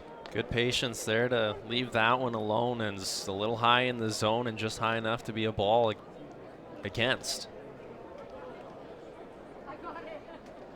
Juicy kind of licking his chops here, thinking he wants something. Wants to be a, and again, another great take there. He thought about it. Slight check swing on it. You can see him kind of eyeing that ball all the way, make sure it's going to stay away from the plate. Don't have to do a last-second check swing to fight it off. And here's a guy that's walked already 4 batters tonight too, McBride. You know, hasn't been around the strike zone a whole lot, but enough. In fact, he hasn't even had to strike out a batter yet. He's had 1 to his name. He got Tylen Graves looking in the 3rd inning. Yes, right. So you're right. Sorry. But other than that, that's just 1 strikeout. And you look on the other side, Kai Rempel had 3 to his name, pretty well won every inning. Yeah, he's had a lot of help with his infield and outfield. And a great at bat here by Juicy, staying alive, fighting this one off. Yeah, you know, it's funny. I can't even read my own writing. I didn't see that strikeout back in the 3rd inning. He's had a lot of help from his trusty old friend Ricardo Sanchez, that's for sure. He's been pretty busy tonight. And Connor Grossen. Perfect. And yes. Connor Grossen. Yep. And Nash Crowell, you know, all 3 of those guys. Rock solid defenders out there. Yep. Good eye again. So that's a full count now as Juicy's not making it very easy on Joe McBride. With how aggressive he was the first couple pitches, it's good to see that he has that patience to work the count back into his favor. Yeah. He can score a run here by watching a pitch potentially. And he will. Great at bat there by Dom Juicy. Walks in a run. Bryce Turner crosses the plate. Now it's 7-2. It's a productive at bat for the Gulls. They don't ask how, they ask how many, and he cashes in a run by working the walk there. 3rd walk of the inning for Joe McBride, and it looks like that's going to end his night here, and it'll turn towards a new pitcher for the Okotoks Dawgs. Nolan Jackson coming in, and as he comes in, we'll allow him to get loose, get warm, and we'll step aside for now. We'll be back to finish off the rest of this bottom half of the 4th inning. You're watching Gulls baseball at FloCollege.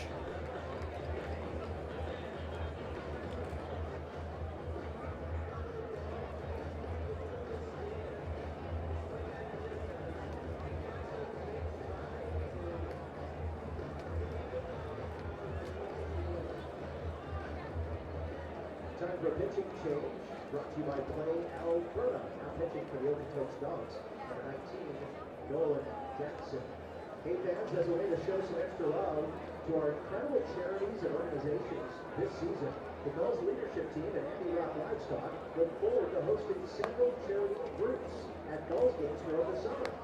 Thanks for the tickets, Andy Rock Livestock. Watch for your opportunity to send a group to the game, brought to you by Andy Rock Livestock. Jared?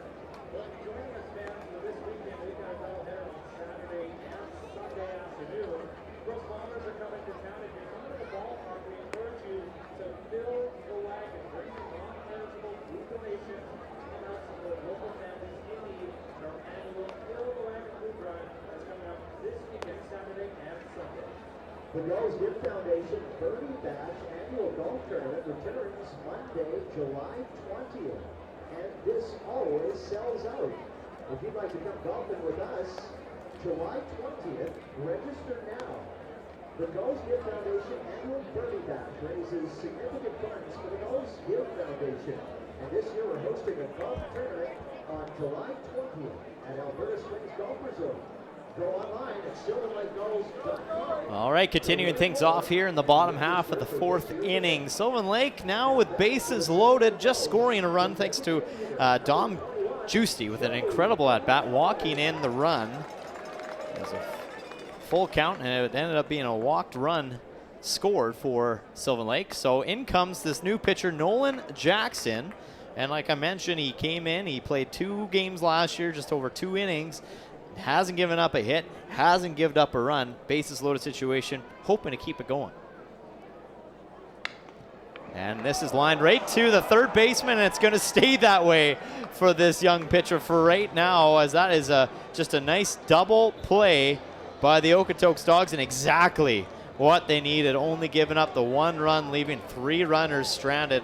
That is a really good break for the Okotoks Dawgs, as this was just turned on to the wrong person at the wrong time, Joey Marino. And of course, you got the runner, the other runner in Eli Duncan already with a well lead off. We'll come back with the top half of the 5th when we come back.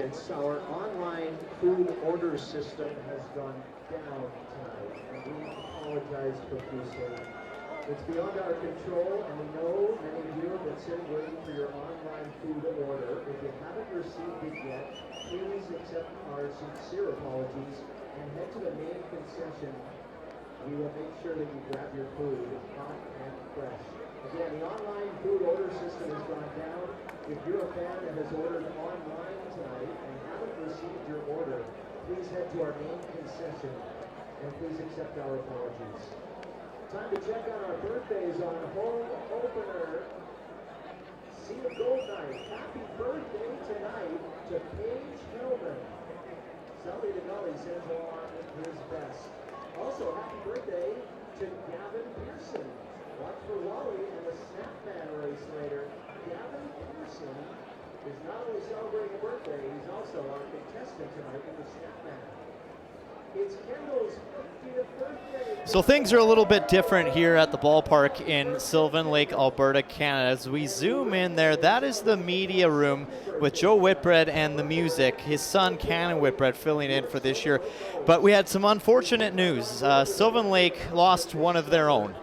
Last season, Ted Hutchings was the music guy, the brightest guy in the room, and he brought so much character to this ball field on any given night. Ted Hutchings unfortunately passed away in a car accident in the off season, and we couldn't be more sad and of course missing him anymore. He was such a beloved guy in this community, and you know what, he did so much in the sports world and the sports community. He was a volunteer for hockey. He was helped out with Hockey Alberta. He did a lot of things. He reffed as well, and then of course he loved his baseball. He was just overall a very sports guy, and you never came to the ballpark and did not see him smiling. His smile was contagious to everybody in this ballpark, and so this season and any season moving forward is not going to be nearly the same without Ted Hutchings. As this ball is hit to the right fielder, Michael Quick makes the catch for out number 1 in this 5th inning. But Ted was extremely loved by so many in Central Alberta. It was I've never seen a guy have an impact on so many different lives. He was a teacher out of the Red Deer public school system, and he literally retired a week before his accident, and his son took over his class for him in that retirement transition. And our thoughts and prayers, of course, go out to his wife Lori and his 2 boys as well that he has left behind, Connor and Jeffrey, and his father Stuart as well. Just everybody of the Hutchings family. We miss Ted greatly here at the ballpark, and this game is for him for sure, and this season should be for him as well, as Ted was just an incredible man here in Central Alberta in the sports community, and especially with the Sylvan Lake Gulls in a short time here with us last year. So, yeah, unfortunate to talk about, but we really needed to make sure that we're thinking about Ted and his family every single night moving forward, as this is grounded right to Bryce Turner, and he makes the catch for out number 2. Two quick batsmen out, as Michael Quick and Bryce Turner making the plays on these 2 plays. It was very well said by you. I didn't know him at all personally, but just to hear the kind of man that he was, it's a good heart and soul type guy, good community builder. So great and well said by you. Hey, yeah, no, he was such a great guy. I mean, every time I come in the ballpark, before every game, we would have a handshake, we'd have a good chat, and it was always about, whether it was about hockey, it was about baseball, about life in general. He was always the first one to talk to you when he got to the ballpark, and just always had a smile on his face. I never saw him without a smile. It was contagious. So extremely miss that guy, and it's not going to be the same at the ballpark without him. That's for sure. So quickly 0-2 to Landon Kaufman, the left fielder. A guy who could be having a smile on his face, Ryan Kusi, quick 2 batters so far as he enters the game, and he's looking to get a strikeout here.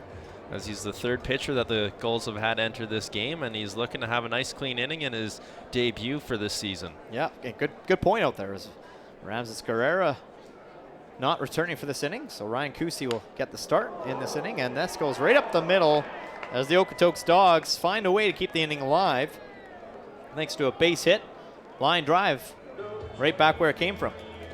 Little comeback right almost to the pitcher as he tried to stretch his hand out there to make the catch, but is just a foot shy of that one. And then you have Isaiah Nolan diving, trying to make that play as well at second base, but just unable to convert on that one. So they get a hit there with 2 outs. As we have another look here as he just misses making that catch there to get himself out of the inning. Kind of in that awkward part where you're trying to avoid getting hit by the ball, and this ball gets away from the catcher, and Eli Duncan, as the Okotoks Dawgs will steal second. That's Kaufman getting to second safely, uncontested. And that's the thing too with the catcher, Eli Duncan, it's early. It's the first game, but there's been a couple drops by Duncan, and unfortunately, the Okotoks Dawgs, they're so fast. If you're not quickly on that catch and that throw, chances are, they're going to beat you to it. And even they have had the throw down to second, and they've been perfect with their base steals. But there's the catch in left field yet again by Johnny Rittenhouse this time, and that will bring this inning to a close. Only 1 base hit, 4 batters faced, and the Gulls will come to bat at the bottom half of the 5th.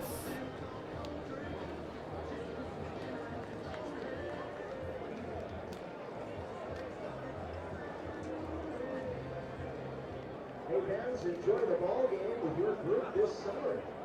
Group ticket packages are on sale now at SylvanLakeGulls.com. We'll announce your group at the game if you let us know about it. Group announcements are brought to you by Mr. Mike's Steakhouse Casual in Sylvan Lake.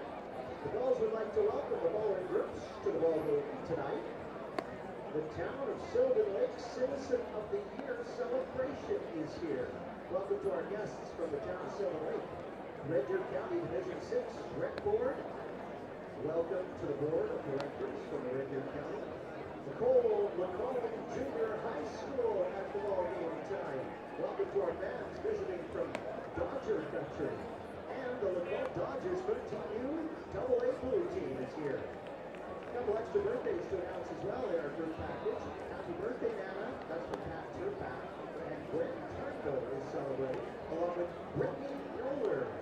Oh, and look at this. It's retirement night for Ken French. Ken, happy retirement from all of us at the Sylvan Lake Gulls. Enjoy your summer at the ball game. Group announcements are brought to you by Mr. Mike's Steakhouse Casual, just minutes from Gulls Field in Sylvan Lake.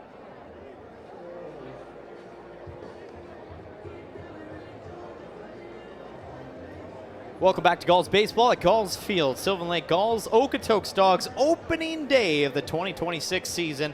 And the Dawgs up 7-2 as we head to the bottom of the 5th inning. And Sylvan Lake Gulls looking to, chip away at this lead as they did a really good job in that last inning. Bases loaded, unfortunately, stranding the bases loaded situation. They did finally score 1 run in thanks to a walk, but the bases remained loaded, and then a nice double play to end that inning for the Okotoks Dawgs as they escaped the heavy pressure that the Gulls were bringing in that final inning and snuffed out any kind of momentum they had going for them. So Michael Quick will look to quickly get things back on track. You see what I did there, Scotty? I did. Yeah, well, I can't say anything because I've said it a few times anyway. So fair. Yeah, well, you know what? If you knew Jim Claggett, my former broadcast partner, he was always one to make the quick dad jokes, and that's a really good throw there. It's a quick play at first. By guess who? Ricardo Sanchez making the throw to beat out the runner of Michael Quick as this was grounded right up towards second base, and Sanchez, that little guy can really fly, can't he? My goodness, yeah. He's got wheels on him. He got that on the second baseman's side of second base. Helps that he has momentum to carry him that way. It's a lot easier throw for him to do on the run as opposed to your second baseman trying to launch one off his back foot, turning away, and also a good split save there at first base by Nash Crowell. Tylen Graves had to duck that ball, otherwise that was going to hit him right in the noggin. As that one gets away from the pitcher, the new pitcher for the Okotoks Dawgs, and number 19, Nolan Jackson. Duck and cover there, certainly, as he responds with a little bit of gas right down Main Street. I mean, I can't blame him for ducking, but at the same time, you're like almost like if maybe it wasn't head height, you just take it because you want to get on base. But you know, it's a lot easier to stay up here too. Exactly. That's literally what I was just gonna say. If I was down there, I would have looked way worse than that. Yeah. I would have fell to my back probably, like completely. I would have absolutely just crippled like a chair. Absolutely. And that would just be for a normal strike, let alone something. That'd be down the middle of the plate, and I would cripple. I would get so scared of coming at me that fast. Yeah, absolutely. Yeah, look at us thinking we can talk up here, eh? This is grounded right to the third baseman in Cote, and he makes the throw look easy for out number 2. Showing off the range there at third base. A nice, easy-looking play for him, as he just had to come forward a few steps and make the throw. And it's quickly 2 away for the Gulls.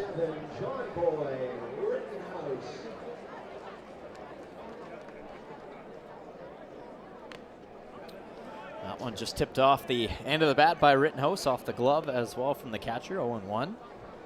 So Gulls 2 up, 2 down so far in this inning. Rittenhouse looking to start a rally maybe. That's something we haven't seen yet from the Gulls in opening day. It's a 2-out rally. Something that they've been really good at in the past couple of years with these 2-out rallies, and you get a little momentum and things start to kind of just spiral from there. But the Okotoks Dawgs defense and pitching have been doing a pretty good job snuffing anything out that has been close to the wheels in motion. And like you're saying, once they turn to the bullpen, it's pretty well on lockdown, and that's what we've seen so far. He's seen all of 4 batters so far, and well, this is his 4th now, as there's a little activity going on in the field. Yeah, left fielder Landon Kaufman was way back at the wall and asked for time. I'm not sure what he's doing. There are some kids right now that I'm actually seeing in behind that wall, and I'm wondering if they threw a ball over the wall and into the field, and that might be why he went back to grab it. So anyway, this is grounded right to the second baseman, Connor Croson, making the play to, of course, Nash Crowell, and just like that, it's a 3-up, 3-down inning for the Okotoks Dawgs. Still up 7-2 as they'll hit the bat. 6th inning coming your way, sorry. Look at Sully the Gully, and there's Jared Waldo. All right, fans, it is time. It is time for the Snapman race. It is brought to you by Snap Fitness here in Sylvan. You can see them making their way out there right now. We want to take a step to thank T-Trail for providing our courtesy golf carts to make your lives a little easier with T-Trail's courtesy shuttle services powered by Adrenaline Exotics. All right, Lauren is out there with Gavin. Say hello to Gavin tonight. Gavin is going to race the Snapman. And we push things back a little bit more. We're going to ask a little bit more out of our racers this season. They're starting out there. I'm going to count them down. Gavin's going to take off. And we're going to send the Snapman after that. Fans, are you ready? Gavin, are you ready? All right, in 3, 2, 1, go! Go! All right, Gavin looks like he's got some wheels. Our finish line is right down here. All right, Gavin. We're on the gas.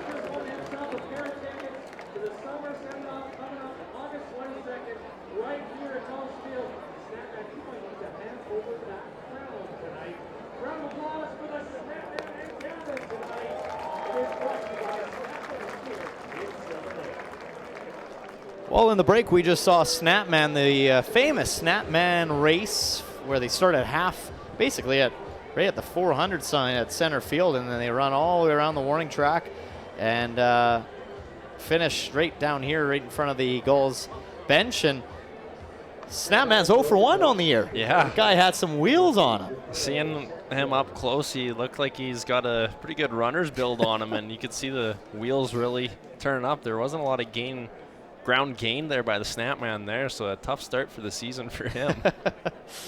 Oh, that was fun to watch.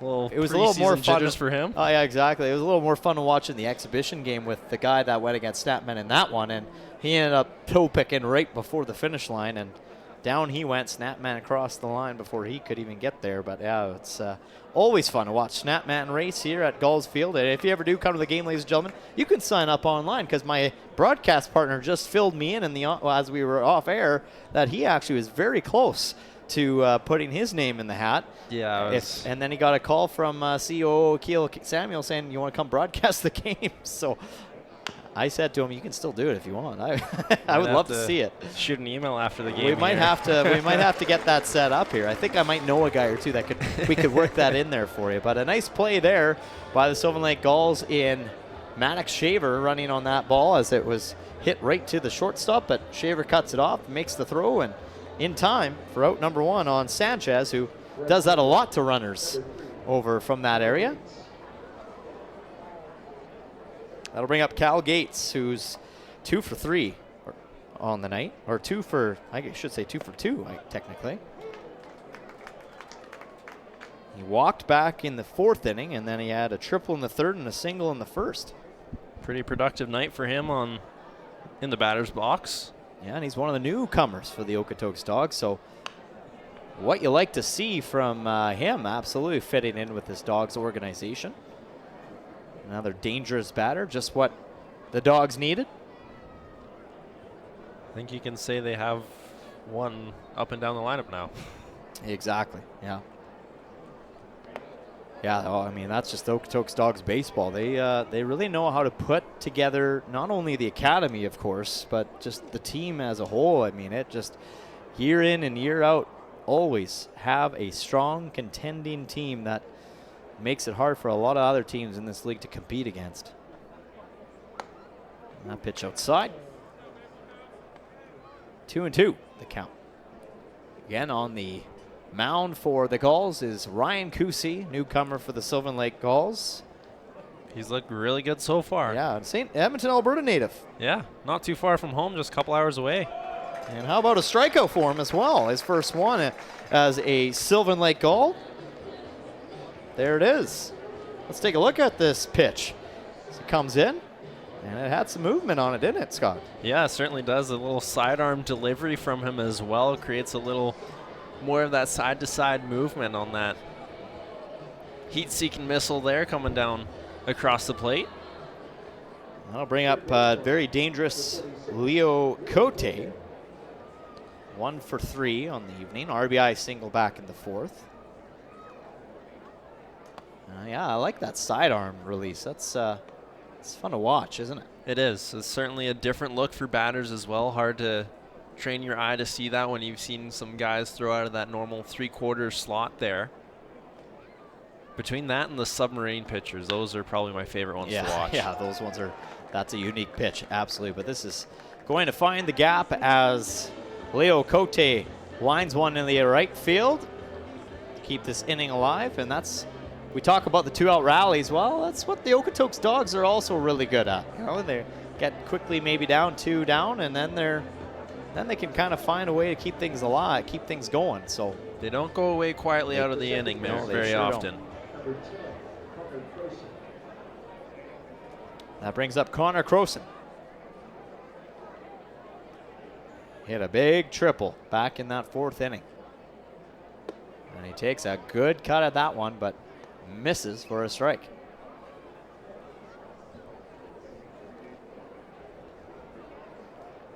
He's gotten on base every single time so far in this game. Looking to keep that going. Infielders playing a little deep on him here. Runner over at first. Even the outfielders, I think they've learned a little bit of a lesson as well. Playing not too bad, not pretty medium, I would say, I guess, in the outfield. Not too deep, not too shallow. And this is grounded right to Graves with the throw, and he gets it there in time. So the Sylvan Lake Gulls just give up the 1 base hit and 4 batters. And it's a 7-2 lead still for the Okotoks Dawgs when the Gulls come to bat, the bottom of 6.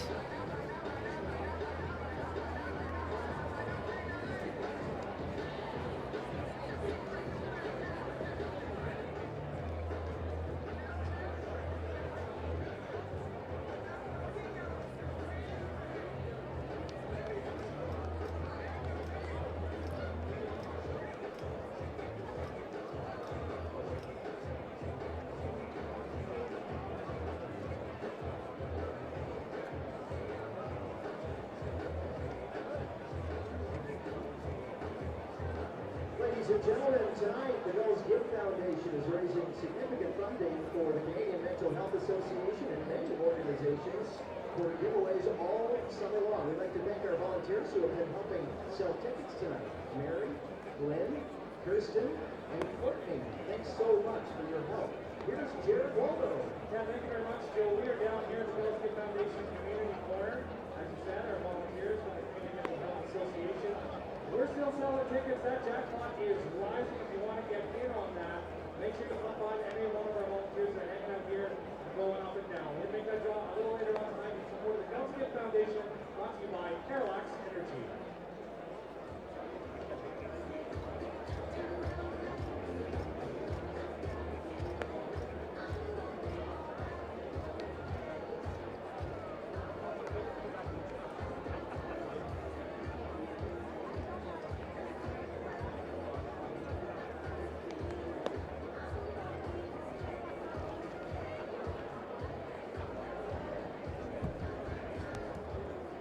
Pitching change brought to you by Play Alberta. On the hill for the Okotoks Dawgs. Now pitching, number 39, Trey Mackwood. Well, after a very successful inning and a third for Nolan Jackson, the Okotoks Dawgs now start that rotating door of pitchers out into this ball game, and they're going to go with the Calgary native Trey Mackwood to start things off here in the bottom half of 6, with Maddox Shaver stepping up to the plate to lead things off for the Gulls. But yeah, talk about Nolan Jackson. I mean, he only faced 4 batters, didn't give up a hit, didn't give up a run. 4 batters, 4 outs, boom, easy night. Good work done by him. Certainly a well-pitched night for him, coming in and taking care of business. And this is another guy who can throw some heat, getting some strikeouts, 22 strikeouts in his 19 innings of work at Barton Community College. So he's a relief pitcher who knows how to get the job done. He's got 2 saves as well in his time there, 16 appearances for Barton Community College, and he's looking to keep a solid relief appearance going here, but he's fallen down early, 3-0 in the count here. Could be just first game jitters, as we've seen that already. A couple different guys. Pretty good crowd here in Sylvan Lake, and yeah, 4-pitch walk to get his first taste of this ball game. And Shaver will take that gladly. So for this young pitcher and Trey Mackwood, yeah, you're just trying to settle into this game and just find the strike zone. Get one in there, and then you can kind of start to, you know, feel a little bit better about yourself moving forward.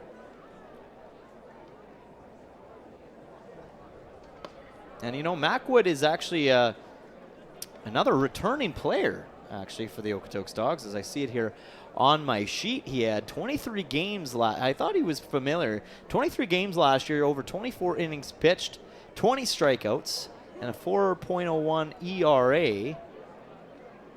Pretty solid numbers when you can get pretty well a strikeout an inning anytime as a relief pitcher. That's going to help you out a lot. But he's having a tough time finding the strike zone. That's 6 straight balls by him since coming into this game. And make that 7 straight balls. So if you're Bryce Turner, you're taking this all the way. Make him hit the strike zone. Yeah. You'll very likely look at this one, and there's no point in swinging just yet. You got to make him throw 1 at least. Yeah.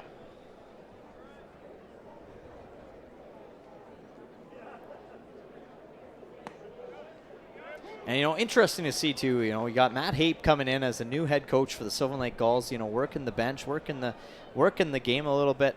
You haven't really seen a whole lot of tests with stolen bases or anything like that yet from the Sylvan Lake Gulls. They've been pretty conservative, but I guess, you'll take the walks. You don't necessarily maybe need a stolen base when a pitcher is having a tough time finding the strike zone like Mackwood is right now, and that's 2 walks, only 1 strike, and 8 balls.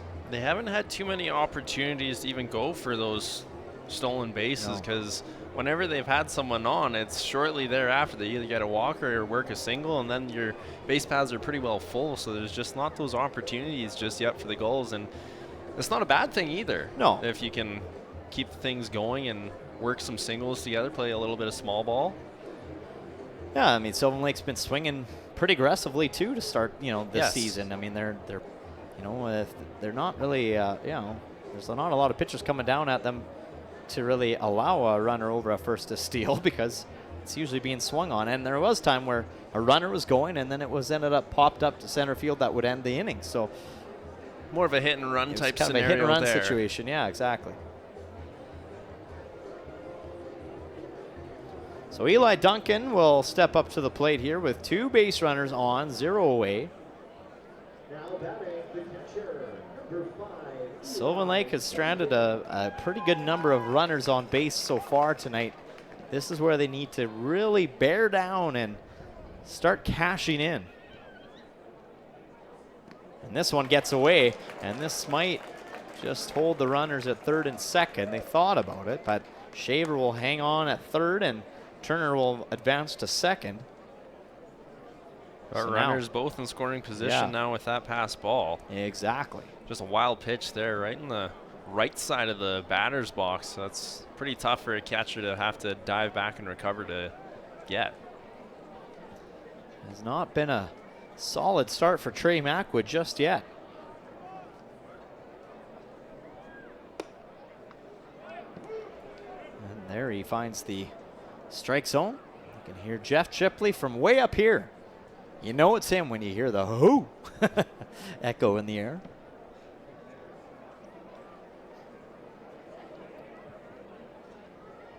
When it comes to umpires, we got a pretty good set of umps right now down there on the field. I mean, Rob Allen, he's a legend. And then, of course, Jeff Chipley, a legend himself as well.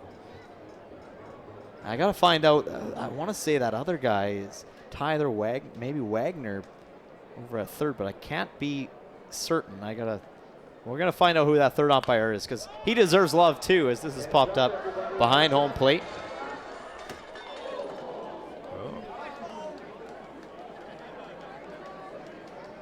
Okay, it's Marcel Rossetto. That is the other umpire over at third. So Marcel, also a very veteran umpire in this league. Been around for a number of years, and there he is there, calmly looking on. Great to have our umpires by the WCBL here on any given night, of course. Otherwise, games like this can't happen. Count even, 2-2. And that one up high and outside for ball 3. So a full count now to Eli Duncan. Had a base hit back in the 4th. And then was thrown out at third on that double play. That would end the inning. And this is hit pretty good, but right to the left fielder. But runners will tag up, and that will score a run as Shaver comes in to add another run on the board, now making it 7-3 Dawgs. They hold Bryce Turner still over at second, however. But a good sacrifice fly out in left field for Eli Duncan. That's out number 1 for the Dawgs.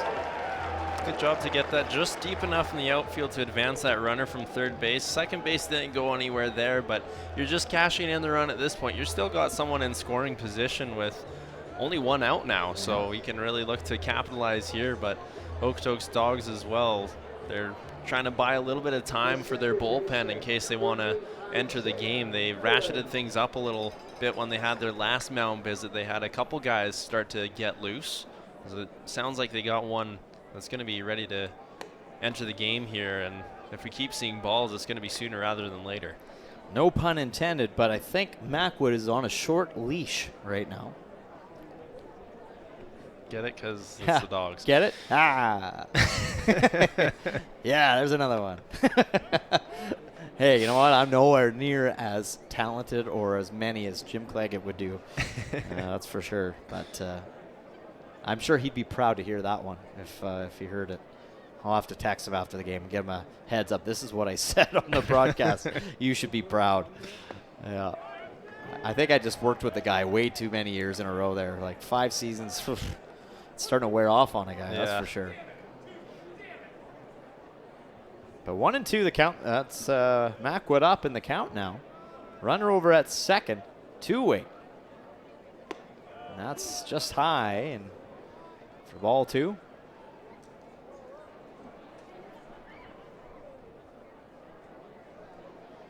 I only have 1 out on my sheet here. Okay. Interesting. So that run didn't count is what we're being told, and now there's 2 outs. So I'm wondering if he didn't tag up, and that's why they threw a check to third, and Shaver didn't properly tag up before heading home, and I bet that is what happened. I did see Nash Kroll pointing back to third base, and obviously they did get a ball there to record the out. What a missed opportunity. Let's take a look at the replay here. So as we watch it, he goes back to third. He's tagging up, and then, he does take off a little early. Oh, no. Immediately caught, though, there by Nash Kroll at first base. He pointed right away to say throw it back. Wow, what a unfortunate turn of events for the Sylvan Lake Gulls. Don't even cash in a run on that play. And then they're down 2 out, but Isaiah Nolan with a good eye there works himself back to full count and then a walk. Oh, an unfortunate error there maybe by the Gulls offense on taking advantage of an opportunity.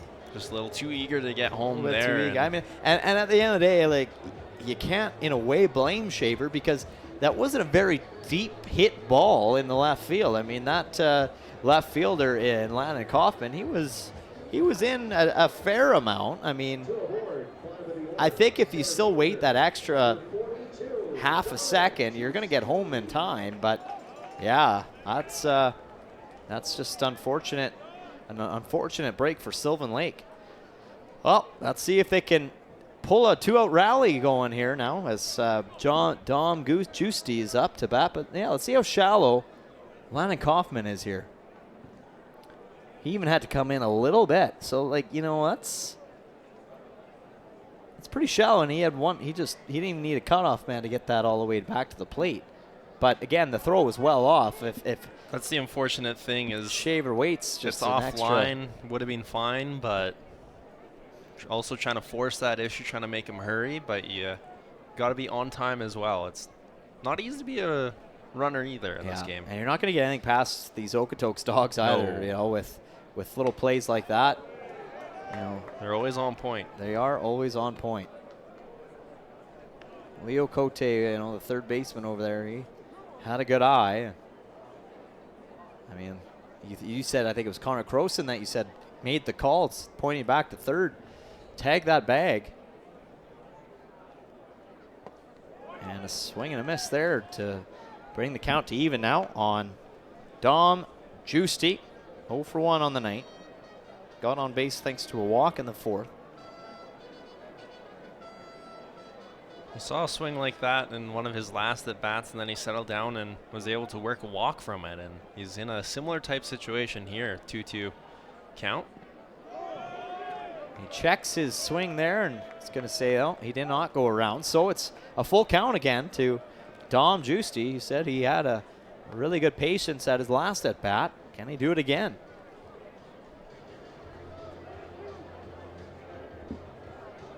This game's been rolling along pretty quickly. Bottom 6.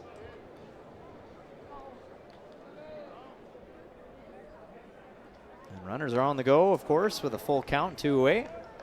We'll be on the move here on this pitch as that was fouled back by Giusti. staying alive. Again, great to have you tune in to FloCollege, brought to you by Visit Sylvan Lake for Fortis Alberta's opening weekend at the WCBL. And this one down and in the turf for ball 4, walking, loading the bases for the Sylvan Lake Gulls. 2 outs, looking to really take advantage of this opportunity, but the Okotoks Dawgs not going to let it because they're going to bring in somebody new. Trey Mackwood, his leash has ran out, and that'll be the night for him. As Lou Pope comes out, takes the ball away from him, and a new pitcher will make his way into this ball game. And as he does, we might step aside, let him warm up, let him throw, see who it is. It looks like it's going to be Max McCary coming in. We'll be back with more Gulls baseball right here on FloCollege.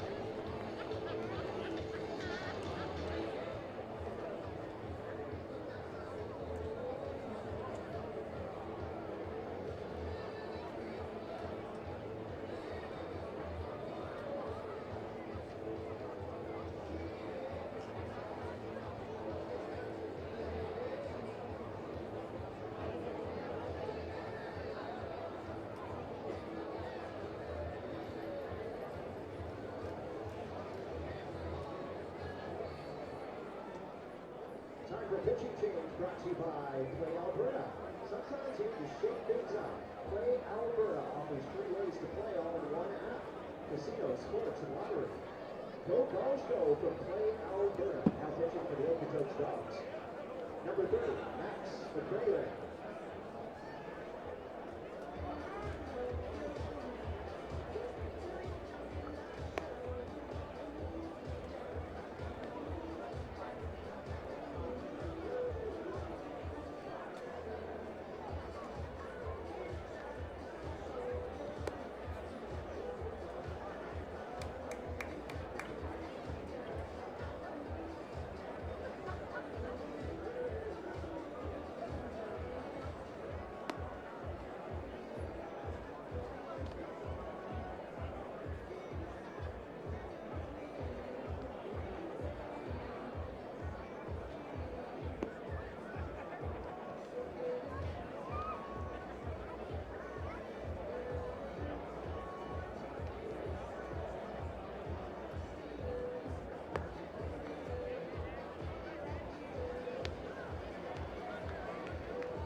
The bases are loaded. There's 2 out. Top of the order now. Designated hitter. New pitcher in for the Okotoks Dawgs, and that is Max McCray. Yeah, that's right. I'm not fooling you on that. We're not going cray-cray. We're going McCray. Absolutely. I like what you did there. That was good. I got to give you that one. Huh? Hopefully you got that right. Yeah, it'd be awkward if we're pronouncing this guy's name wrong now. But no, that's what, I mean, it looks like it reads. McCray. Out of the Woodlands, Texas. Yeah. Was left-handed pitcher. Pitching for University of Houston and had some pretty solid numbers there. 2.79 ERA. As that foul ball is sent out of play. He's 9.2 innings pitched, 11 strikeouts in that span, and a 2.06 batter's average against in his season at the University of Houston. Yeah, few left-handed pitchers brought in by the Okotoks Dawgs for this season. Max being one of them. And that just paints the outside corner. That we're back to the top of the batting order, by the way. This is Joey Marino, the DH. He's 1 for 3 on the evening. He could really use one here. Gulls do not want to leave more men stranded on base. And he lifts this into right center field. It's going to drop for a base hit, driving in at least 2 runs. And just like that, the Sylvan Lake Gulls take advantage of a bases-loaded situation. Great job there by Joey Marino to get back on the board here with a nice little single, find some open grass and let the runners do their jobs as he cashes in 2 runs with that single. So a nice piece of hitting there for Joey Marino, get his second hit of the game, as well as he lead it off for the Gulls in the first inning, and he had a base hit as well. So the tie-in runner's at the plate right now. Should he? Michael Quick, of course, and they're sending the runner here. And they're going to try to draw in a run. And oh my, Okotoks Dawgs played that perfectly. Some great arms as the Sylvan Lake Gulls try to play a little trickery there. And that ends up ending this inning. Let's take a look at this play one more time. Sylvan Lake did exactly what they wanted to, but it was just a great heads-up play there by, I believe that was Ricardo Sanchez stepping into it. And he's just hard to fool, and he's going to get you out. He's going to get you out no matter where you're at. Absolutely. So Sylvan Lake did get a couple more runs, though, on the board thanks to the 2 RBI single by Joey Marino. We'll be back with the top of 7 next. Home game Saturday and Sunday. Make note, Saturday's game against Brooks starts at 7:05. Tickets are on sale now. Sunday is our first afternoon game of the season. First pitch at 2:05. And if you're coming to the ballpark, we'd love if you help fill the wagon. The Sully wagon will be out front, and we're filling it up with food bank donations Saturday and Sunday. Fill the wagon, the Sully wagon, out front of our main gates on Saturday and Sunday. Tickets are still on sale for both home games and all home games this season. You can buy them online at sylvanlakegulls.com. We'd like to welcome a new sponsor this year, T-Trail. The Sylvan Lake Gulls want to take a second to thank T-Trail for providing the courtesy golf carts you may have used on your way in, or you may use on your way out of this ballgame, making our lives a little easier and helping out our seniors. Everyone's welcome on T-Trail and the golf cart side. Thanks for the shuttle services all summer long.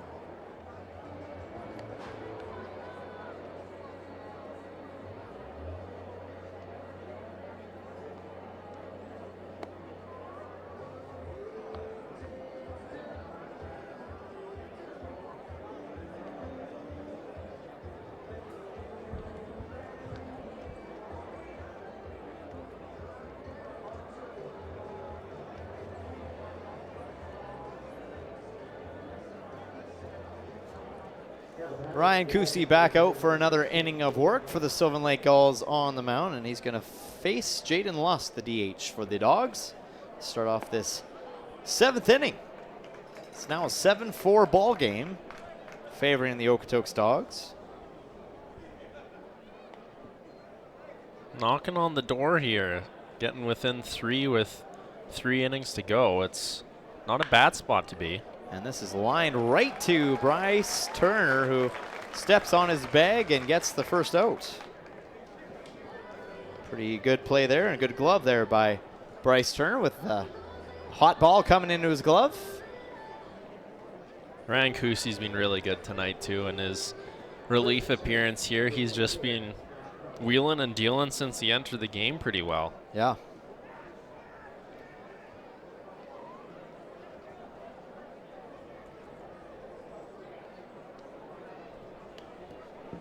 Coming in, I believe, was the 6th inning that he came into. Maybe even the... I think he got the last out. Last out of the 5th? Yeah. Yeah. I think he got them out of that jam in the... I usually like to rate when, the 4th when these guys come in. I forgot to rate when he came in.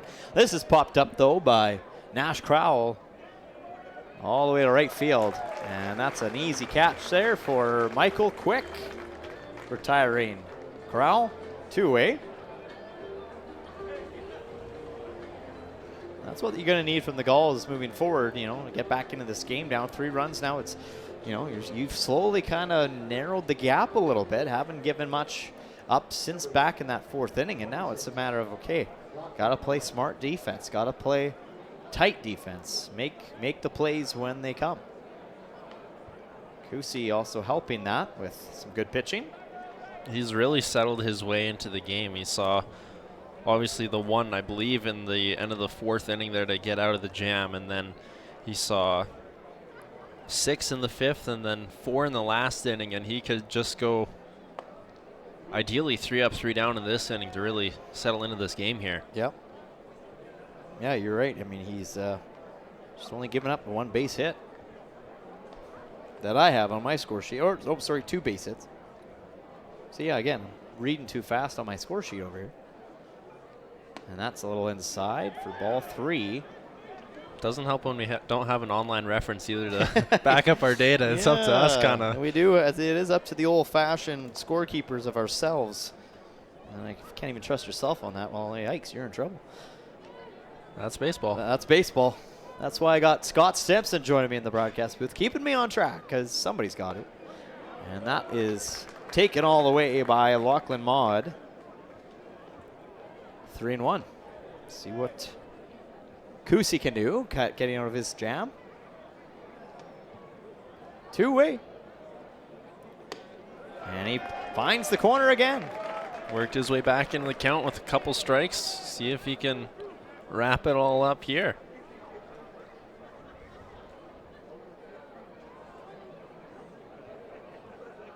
Oh, what a good pitch there. And Maud looks him off a little bit and says, okay. That was a sneaky throw. Wasn't expect to ride inside quite like that, No, I don't think. I don't think so, but good job to stay alive nonetheless by Lachlan Maud, the catcher for Dawgs.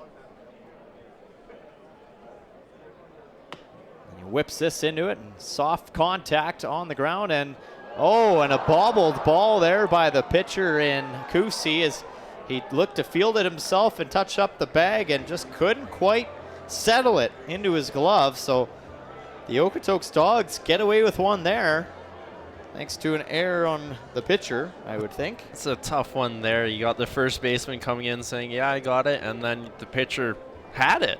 He did. And was going to take to first, and it just fell out of the glove at the most inopportune time, a step or two before the base, but he's all smiles off that. Just shake it off. Good to see that he's got good spirits after that. Yeah. There's not much you can do on a play like that, but laugh at it pretty well. Yeah, exactly. That's just sheer luck. Well, and as a pitcher especially, you got to have a short memory in a sense, and you got to just be able to shake it off and just, get ready for the next one, because you've had a really great inning thus far, and it's the only second error that the Sylvan Lake Gulls have given up all night. But you know what? The Okotoks Dawgs haven't had any errors yet, so that sometimes can come down to those things where you give an error to a really good team like that, they can kind of make you pay for it as well. So you got to be careful, and this is where you really got to settle in and reset. Clean defense can certainly help you in a lot of games. Big time. Okotoks has been very clean tonight. It's almost like they've played a few games already this year, but they haven't. And there it is, an error that turns into a base hit to keep this inning alive. Now with the runner in scoring position. Nice base hit there by Landon Kaufman, his second base hit of the night. Just got it by the third baseman there in Maddox Shaver. And just finding holes for the Okotoks Dawgs, and they're doing that. And look, it's 2-out rally for the Dawgs as well. So that'll bring up back to the top of the batting order, Aiden Krause. That RBI double back in the 4th inning. Otherwise, he's been quiet with the bat ever since and before. Krause lines this right to Graves, and he'll make the throw and time over to second, and that will retire the inning. So yes, maybe an error, but the Sylvan Lake Gulls do find a way to finally close this one out, not allowing any more runs, stay within 3, and they'll go to the bats at the bottom of the 7th. It's the 7th inning stretch when we come back. You're watching Gulls baseball on FloCollege. What a gorgeous Instagram type night. If you got your phones ready, I'm sure Wally would love a tag on your Instagram. Hey, there's Wally on the Gulls dugout. Hi, Joe. Yeah, we're down here. It's warm enough to roll through. We got Sully to go over there in the Dawgs dugout. And it is time to pump it up at Gulls Field. That means we need you to get on up, stretch it out here. And if you make a little bit of noise, we've got some t-shirts from friends at Pure Cam Services. Who wants a t-shirt tonight? All right, I think you guys are the rats. Who wants it? Who wants it? Nice catch, nice catch. Keep jumping, keep jumping. Hey, ball. We got a birthday girl in the house over here. I hear that it's Lily's 11th birthday tonight. Happy birthday, Lily!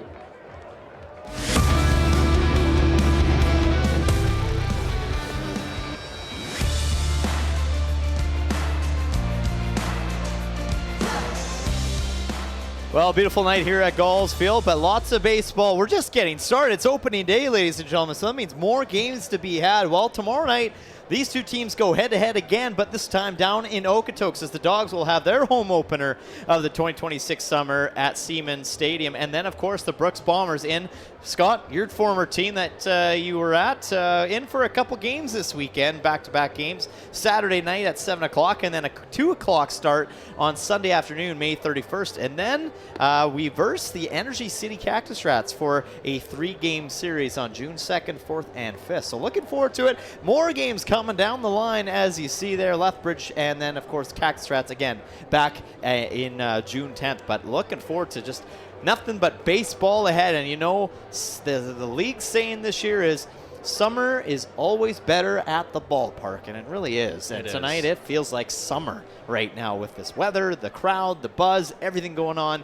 We're having a blast here in Game 1 of the 2026 season. Scott Stimpson, Cale Clark here with you on FloCollege, brought to you by Visit Sylvan Lake. And whoa, look out there. That goes over the head of Michael Quick when we see this new pitcher that came in at that last inning to help finish things off, Max McCray.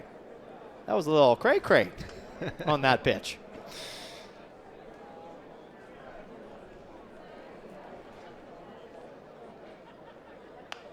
Quick takes a quick swing at that one, popping it up in fair territory. And, of course, yeah, number 8, Ricardo Sanchez, a guy that's been a thorn in the Gulls jerseys ever since they've been a team in the WCBL. Ricardo Sanchez, I think, just loves playing here, too. You can just tell the guy's having fun every time he's here. Nice guy, of course, but loves to, you know, really not make any Gulls fans happy in the crowd. So pop up right to Sanchez, route number 1. It's been busy.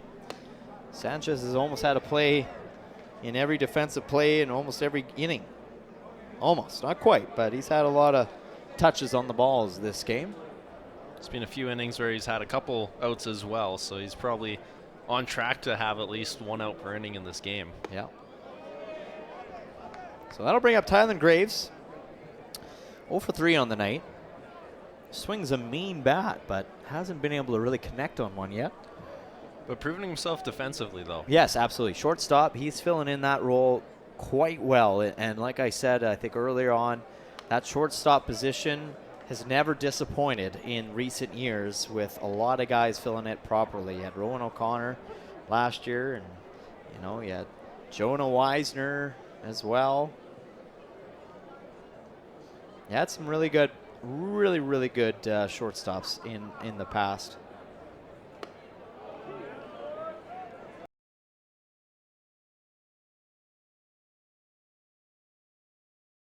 Look at that one.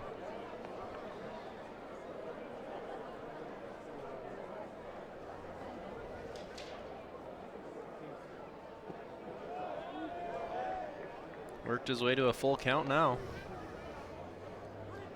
And then when Cooper Sazelski played, you know, you had, you had some really great infielders there as well. Gavin Roy in shortstop position. Man, was he incredible to watch for the Gulls back in the summer of 2024. But a swing and a miss there for Tylen Graves. It has not been his night with the bat. But defensively, he's been there. Just offensively, can't quite get her going just yet, which is just fine. It's early on in the summer season. Summer ball. That'll bring up Johnny Rittenhouse.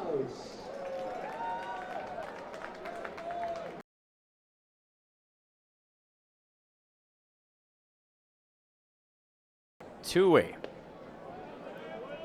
First pitch in, the down low for ball 1.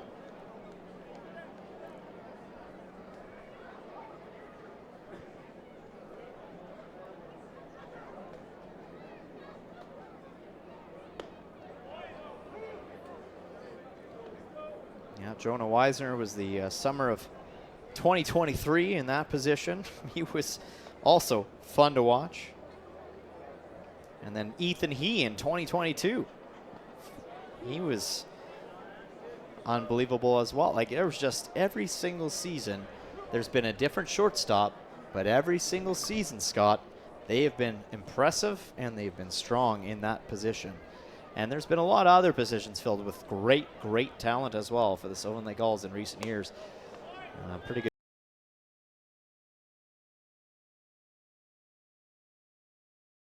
Obviously, that's a product of good scouting and good recruiting as well to get those players to come here to Sylvan Lake. They're really solid in that shortstop position, as you mentioned. Rittenhouse grounds this to Cote. Cote fields it, fires it, and in time. 3 up, 3 down inning for the pitcher in May McCrary. And just like that, Dawgs still up 7-4 when we go to the 8th inning. We're coming back. More Gulls baseball coming your way next.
Pitching change for play Alberta. On the hill for your Sylvan Lake Gulls from Surrey, BC. All right, another new pitcher in for the Sylvan Lake Gulls. This is the 4th pitcher that's come in this game for the team in white, and that is a returning player, somebody that's familiar from last season.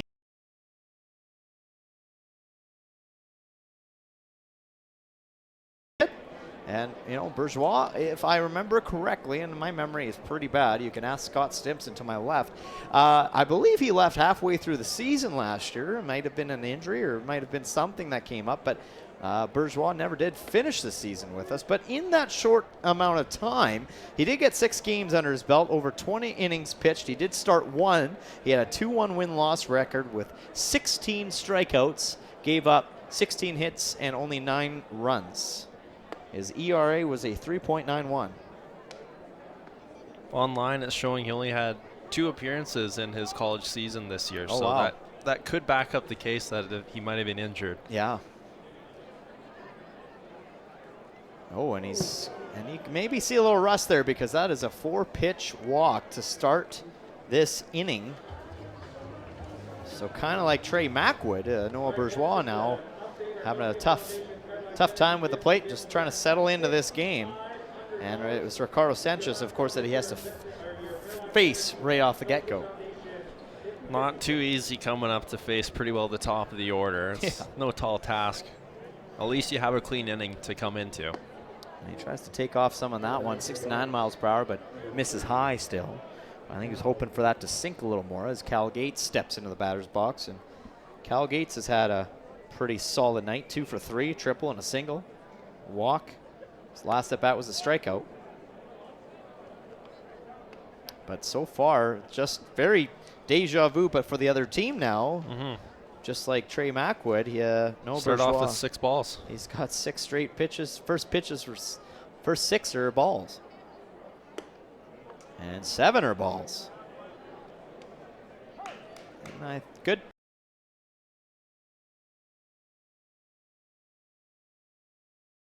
Cheer and say, hey man, what do you want? Where can I put it for you that we're gonna just hit a strike here? Yeah, just got to get one. Yeah. See the first one, settle in. Because you got to wonder, I bet Cal Gates is going to be taken all the way here. Not seeing a strike yet.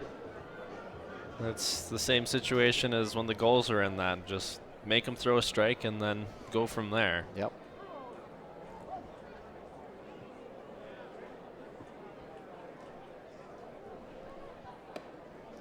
And it's 8 pitches, all balls. Another walk. So Noah Bourgeois, maybe a little rust coming into this season. A little nerves maybe as well, and that will prompt a visit from Matt Haight to the mound.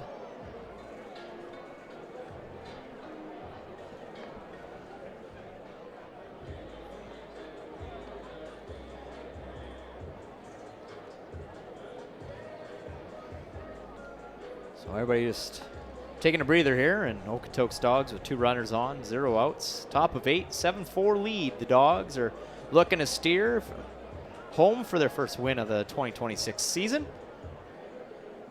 And Jeff Chipley's going to come out and break up the huddle. A great picture there of the Gulls Stadium. You can see us in the window there to the left. Right ahead, right above the Gulls Nest logo. And of course, all the others in their suites and everything like that. Nice full crowd underneath us as well. It's It's always awesome. good to see. And been a great buzz all night long. Yeah. Only 3 hits tonight by the Sylvan Lake Gulls, and that stands out a little bit with 4 runs scored. They're staying in it with not very minimal hits here. And Bourgeois finally there's throws a strike one. there. Yeah, there's a strike there, and finally throws one for a batter to swing at in Leo Cote. Just a little talk him down. You can throw one down the middle. You have a defense around you as well. You can maybe get 2 outs here if you get him to throw something in play here. So Absolutely. You have a defense behind you for a reason. It's not just a one-man show. Double play is in order, and there's another pop-up, but this in foul territory. It's catchable here, Scott, and he makes it. Coming in to make the grab was Maddox Shaver. Almost overran that one. It was coming back on him in that foul territory there, but good job by him to just keep track of it, stop up and backpedal 1-2 steps and make sure to get that first out of the inning. It's an important one. That was huge. Don't want to get any runs on the board here. That gives a little bit of a sigh of relief to your pitcher as well, right? I mean, Noah Bourgeois just probably took a deep breath there and was like, oh, thank you, boys. Needed that one. Get a ground ball and you could exit the inning here. Absolutely. Connor Croson gets him coming around on a check swing. Jeff Chipley calls it a strike. Go from throwing 8 balls to 3-4 strikes in a row now. Everyone's been swinging at it with that check swing going all the way. Yeah. And that little meeting on the mound did wonders so far. They're going to third here. Throw coming high and a Y, and that's going to score a run. So the struggle continues for the catcher and Eli Duncan tonight. Cannot make the connection with these throws when the Dawgs pressure with the steal.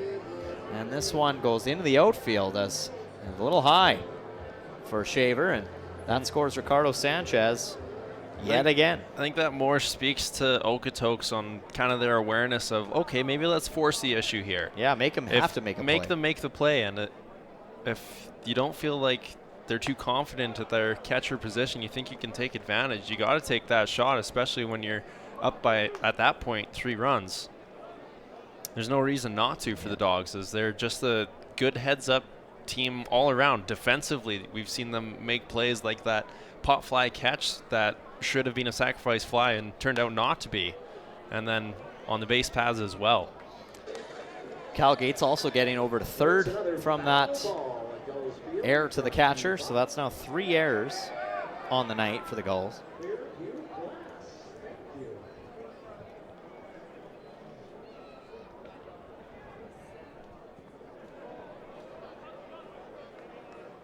Good job to settle in and block that one, though, and make sure that didn't get away from Eli Duncan. Absolutely, yeah.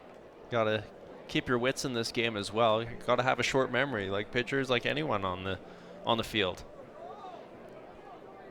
We saw a returning Gull, Gavin Galenza. He missed last year due to injury, but he did play in the exhibition game this year, and he's back for another season for the Sylvan Lake Gulls, which is huge to see a familiar face behind the plate. But good to kind of fun to see a new guy getting the start here tonight in the opening night for Sylvan Lake and Eli Duncan. Again, could be nerves, things just to don't want to definitely paint this as this is just who he is. I'm sure he's has had much better nights, and now a throw to home, and they tag him out in time with a really great play and a heads up play there by Tylen Graves to make the throw at home.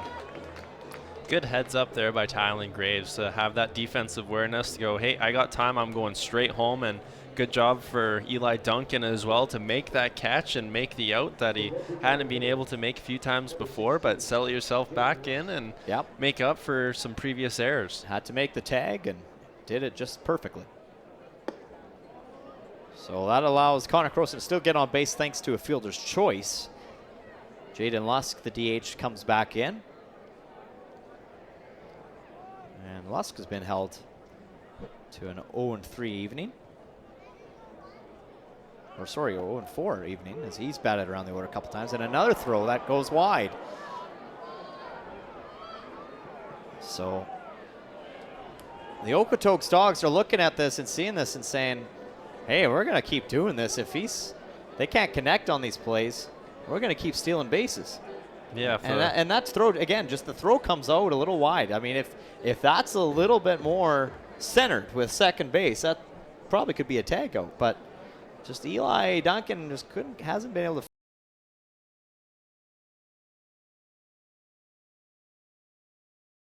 Is Johnny Rittenhouse to make the grab for out number 3, but the Okotoks Dawgs do add one more run off an error, and they are up 8-4 as we head to the bottom 8th. We're coming back with more Gulls baseball right here on FloCollege. All right, fans, it is time once again to step down the line. It's Wally. I'm down here by the Dawgs dugout. Got a couple of gentlemen joining me here.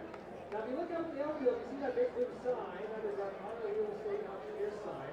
If the Gulls hits a ball player to hold on off that sign, you get a $5 draft for the rest of the game. But we haven't hit it yet, so what we're going to try down here is we're going to try and hit the sign up there in the suite. So to join me, say hello to Drew, Ryan, and Ryan here tonight. Going to go for some $5 draft. All right, each of them is going to try their luck at throwing. Who's going first? All right, one of the Ryans. All right. So all you got to do is get it up there, play to the wind. Well, you're getting heckled over here. All right. All right, let's see what you can do.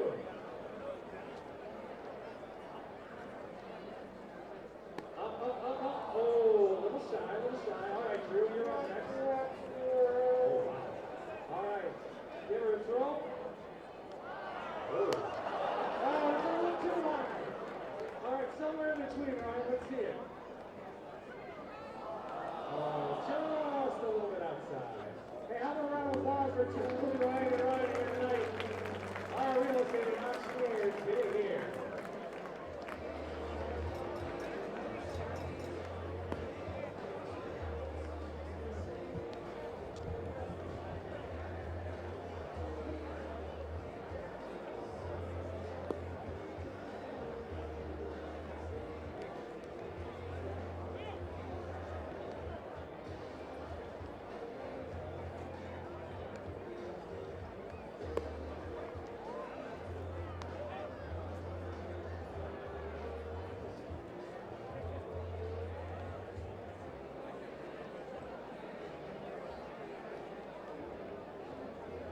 Now batting the third baseman, number 16, Maddox Shaver. New pitcher on the mound for the Okotoks Dawgs as they send in number 14, Dalton Hoffert from Tom Knoll, Texas, goes to Hill College. And he will face Maddox Shaver. First pitch strike for him to come into this game. He had 19 appearances at Hill College, 44.2 innings pitched, 5-2 record with a save as well. And this is grounded, it's a little shallow, and the third baseman not getting there in time, as it was just kind of off the bottom of the bat right into the turf, and it just dribbled down the third baseline, an unintentional bunt in a way, as this just wasn't enough for Leo Cote to run onto it enough to get it over to first. So it's going to land as a base hit for Maddox Shaver. Easier to just eat the one base and don't throw it away and give him a free second, third base on that play there. Oh, exactly. I mean, yeah, the Dawgs have been perfect so far tonight defensively without giving up any errors, and they've seen the Gulls now do it 4 times, so they don't want to give that up. And here's a chance for a double play. Flip over in time for 2. So that's why you don't force a throw, because you can trust your defense on the very next play from Connor Cross and Ricardo Sanchez, and of course, Nash Crowell. Good old 4-6-3 double play. Getting that right side of the infield all involved on that play. 4-6-3. Here's the catcher, number 5, Eli Duncan. And now Eli Duncan. It's quickly only 3 pitches this pitcher's had to throw, now 4, and he's got 2 outs already. It's pretty efficient. Don't get much more efficient than that.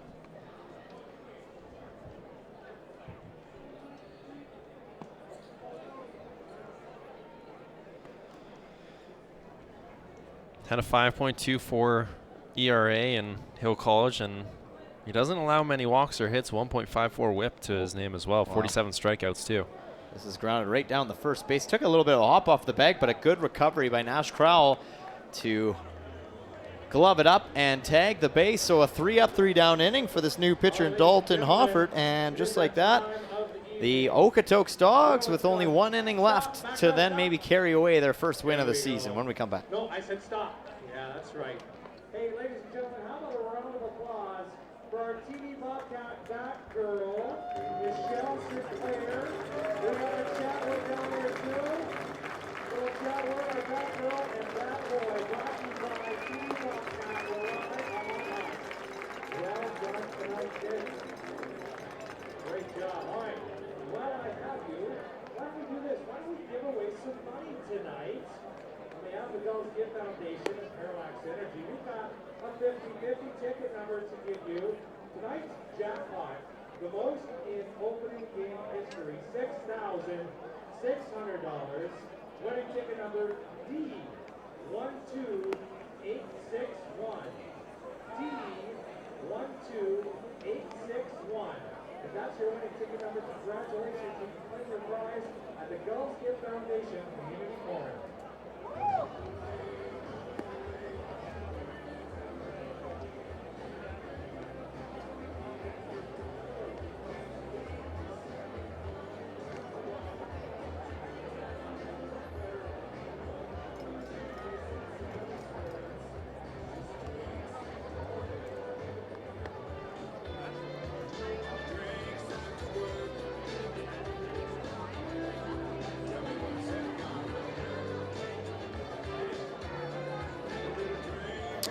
It's been a great crowd on opening day, Scott, and we just got a word from our attendants. And how many people did they show up in Sylvan Lake here for opening night? 1,606. That's a pretty solid opening night for not bad at the all. Sylvan Lake Gulls. So we're headed into the 9th inning here. Noah Bourgeois still on the mound here for the Gulls, settling into this game. Yeah, they're going to leave it up to him to try to close things out here. Nash Crowell at the plate. And a nice sweeping swing from Crowell. Goes down 0-2. Good pitch there by Bourgeois. Had a lot of movement on that pitch. Had him chase it. And now he comes in with a fastball that Crowell fights off. Trying to get some different speeds going at him. Throw a little curveball and then a fastball. Try to get him to force the issue here and slowed things up right there. Comes in with the off speed and a lot of movement. 70 miles per hour. Freezes Nash Crowell for strike number 3. 3 pitches, all it took. And Crowell knew it right away. He just started walking back to the dugout. So that'll bring up Lachlan Maud, the catcher. Got on with an error and walk. There's a strike again. So it looks like Noah Bourgeois has kind of settled into this game. Stay tuned, ladies and gentlemen. We'll have the Player of the Game post-game show with Scott Stimson, Cale Clark after this. Break down a little bit of what we saw here tonight in Game 1 of opening day of the 2026 WCBL season. And there is some warm-up going on in the bullpen, should they need it. But I think they're going to try to allow Bourgeois to get out of this game, out of this inning. Started with, what was it, 8 balls in his 8 straight start, balls. and now he finally threw a ball, had 5 strikes in a row leading into that.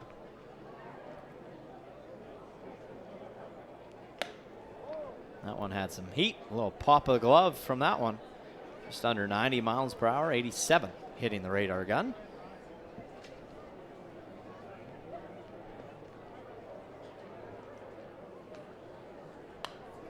That's popped back behind everybody into the parking lot. It goes. Look out, cars.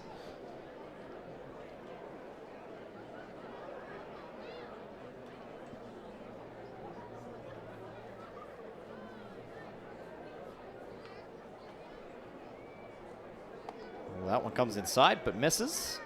Full count now to Lachlan Maud, the catcher.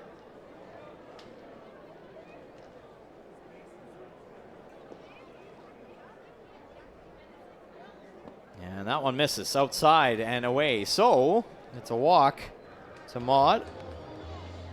1 down. And a runner at first for Okotoks as we round out the batting order. Landon Kaufman. It's been pretty solid the last couple at bats. Back-to-back hits. 2 for 4 on the night.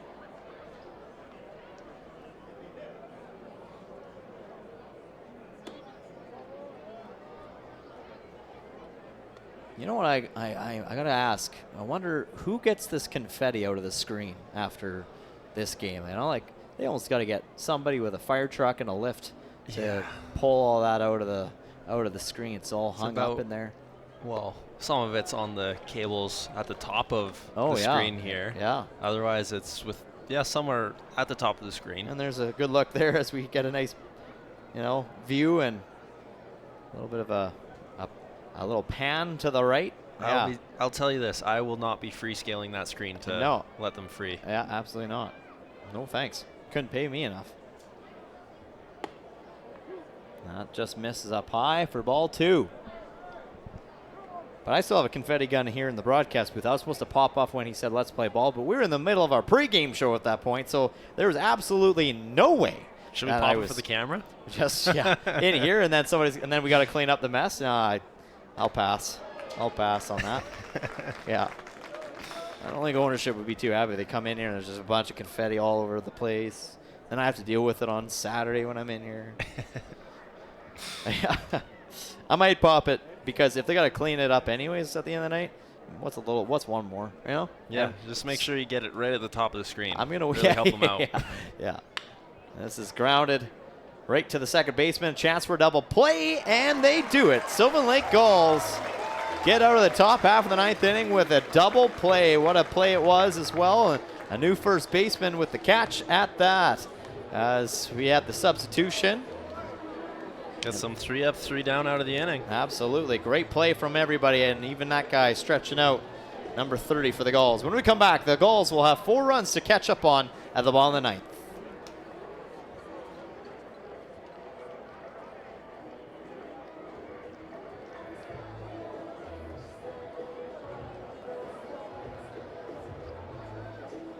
the bottom of the 9th inning on opening day. Fans, we're so glad you're with us and can't wait to share the summer with you. Lots of games. The schedule is online, and you can check it out at SylvanLakeGulls.com. 2 games this weekend, Saturday and Sunday. Sunday's our first afternoon game, by the way. It's 2:05. And the night's not over yet. After the final out of every Gulls home game, we invite you and your family onto the field with us. That's right, the players have Sharpies and will sign autographs. Sully the Goalie will be there as well. You can come run the bases, grab autographs, and have a whole lot of fun after every home game, win or lose, here at Gulls Field. It's powered by Equus. Come run the bases with us. Head down to third baseline after the final out, and your kids can join us on the field. You can too. Autographs and run the bases with your Sylvan Lake Gulls, powered by Equus.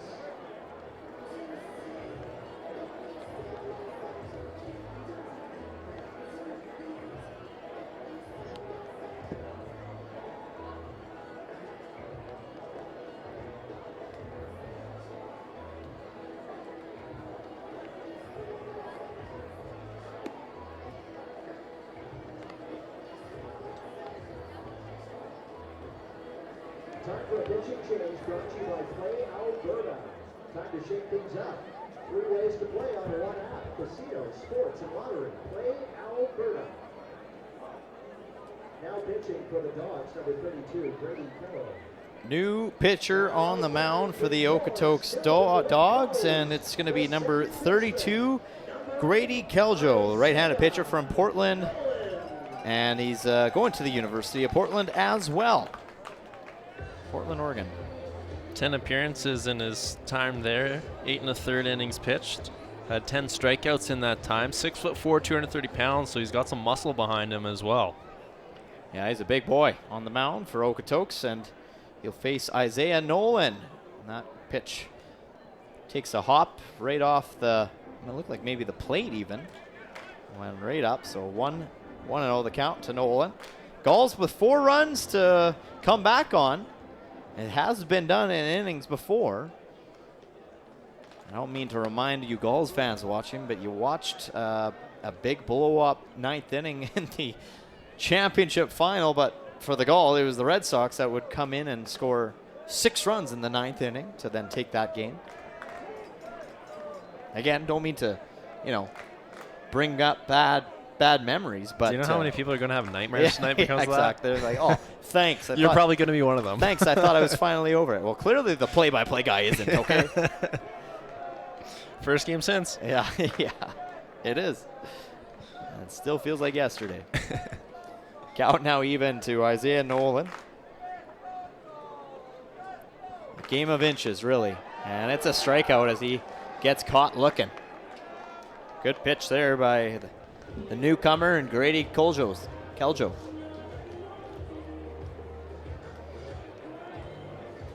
Had a little bit of movement on that and just froze Nolan on that one. Yeah.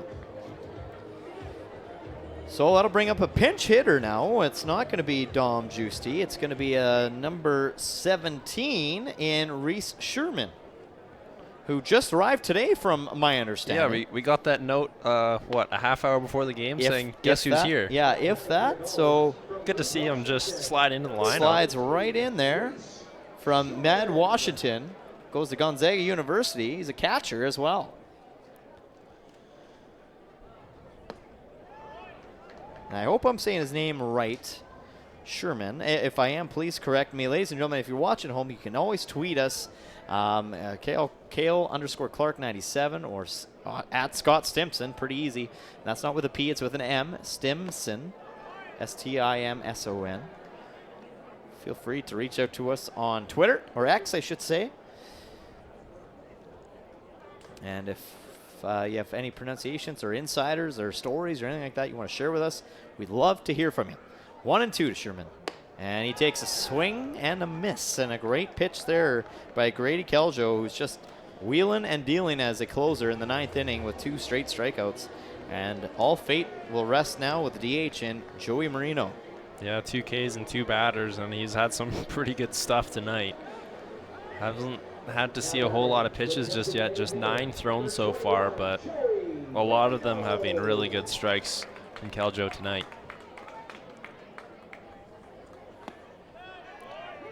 And he just keeps painting that corner. His 90-mile-per-hour pitch. There's something about his delivery. It just seems like it's more downhill, like it's coming down at you. Oh, yeah. And it's not like he's throwing like way high above his head. And just to end things off, where balls have been going to die all night and continue to go die with the Okotoks Dawgs, Ricardo Sanchez ends this inning with a throw to first in time for a 3-up, 3-down inning and a win for the Okotoks Dawgs, first of the season. They will have to reset and regroup, though, because guess what? These two teams play each other back yet again in just a matter of hours now, as the Sylvan Lake Gulls and Okotoks Dawgs start the season off for home-and-home series, and will now head down to Siemens Stadium to take on Okotoks. But overall, I mean, the start was good. Middle things fell apart, and I think that's just kind of where, you know, the Dawgs coasted the rest of the way, and they just found a way just to kind of slow the Gulls down. Yeah, the Gulls, they chipped away at it. They got themselves back into it, you know, some good at-bats.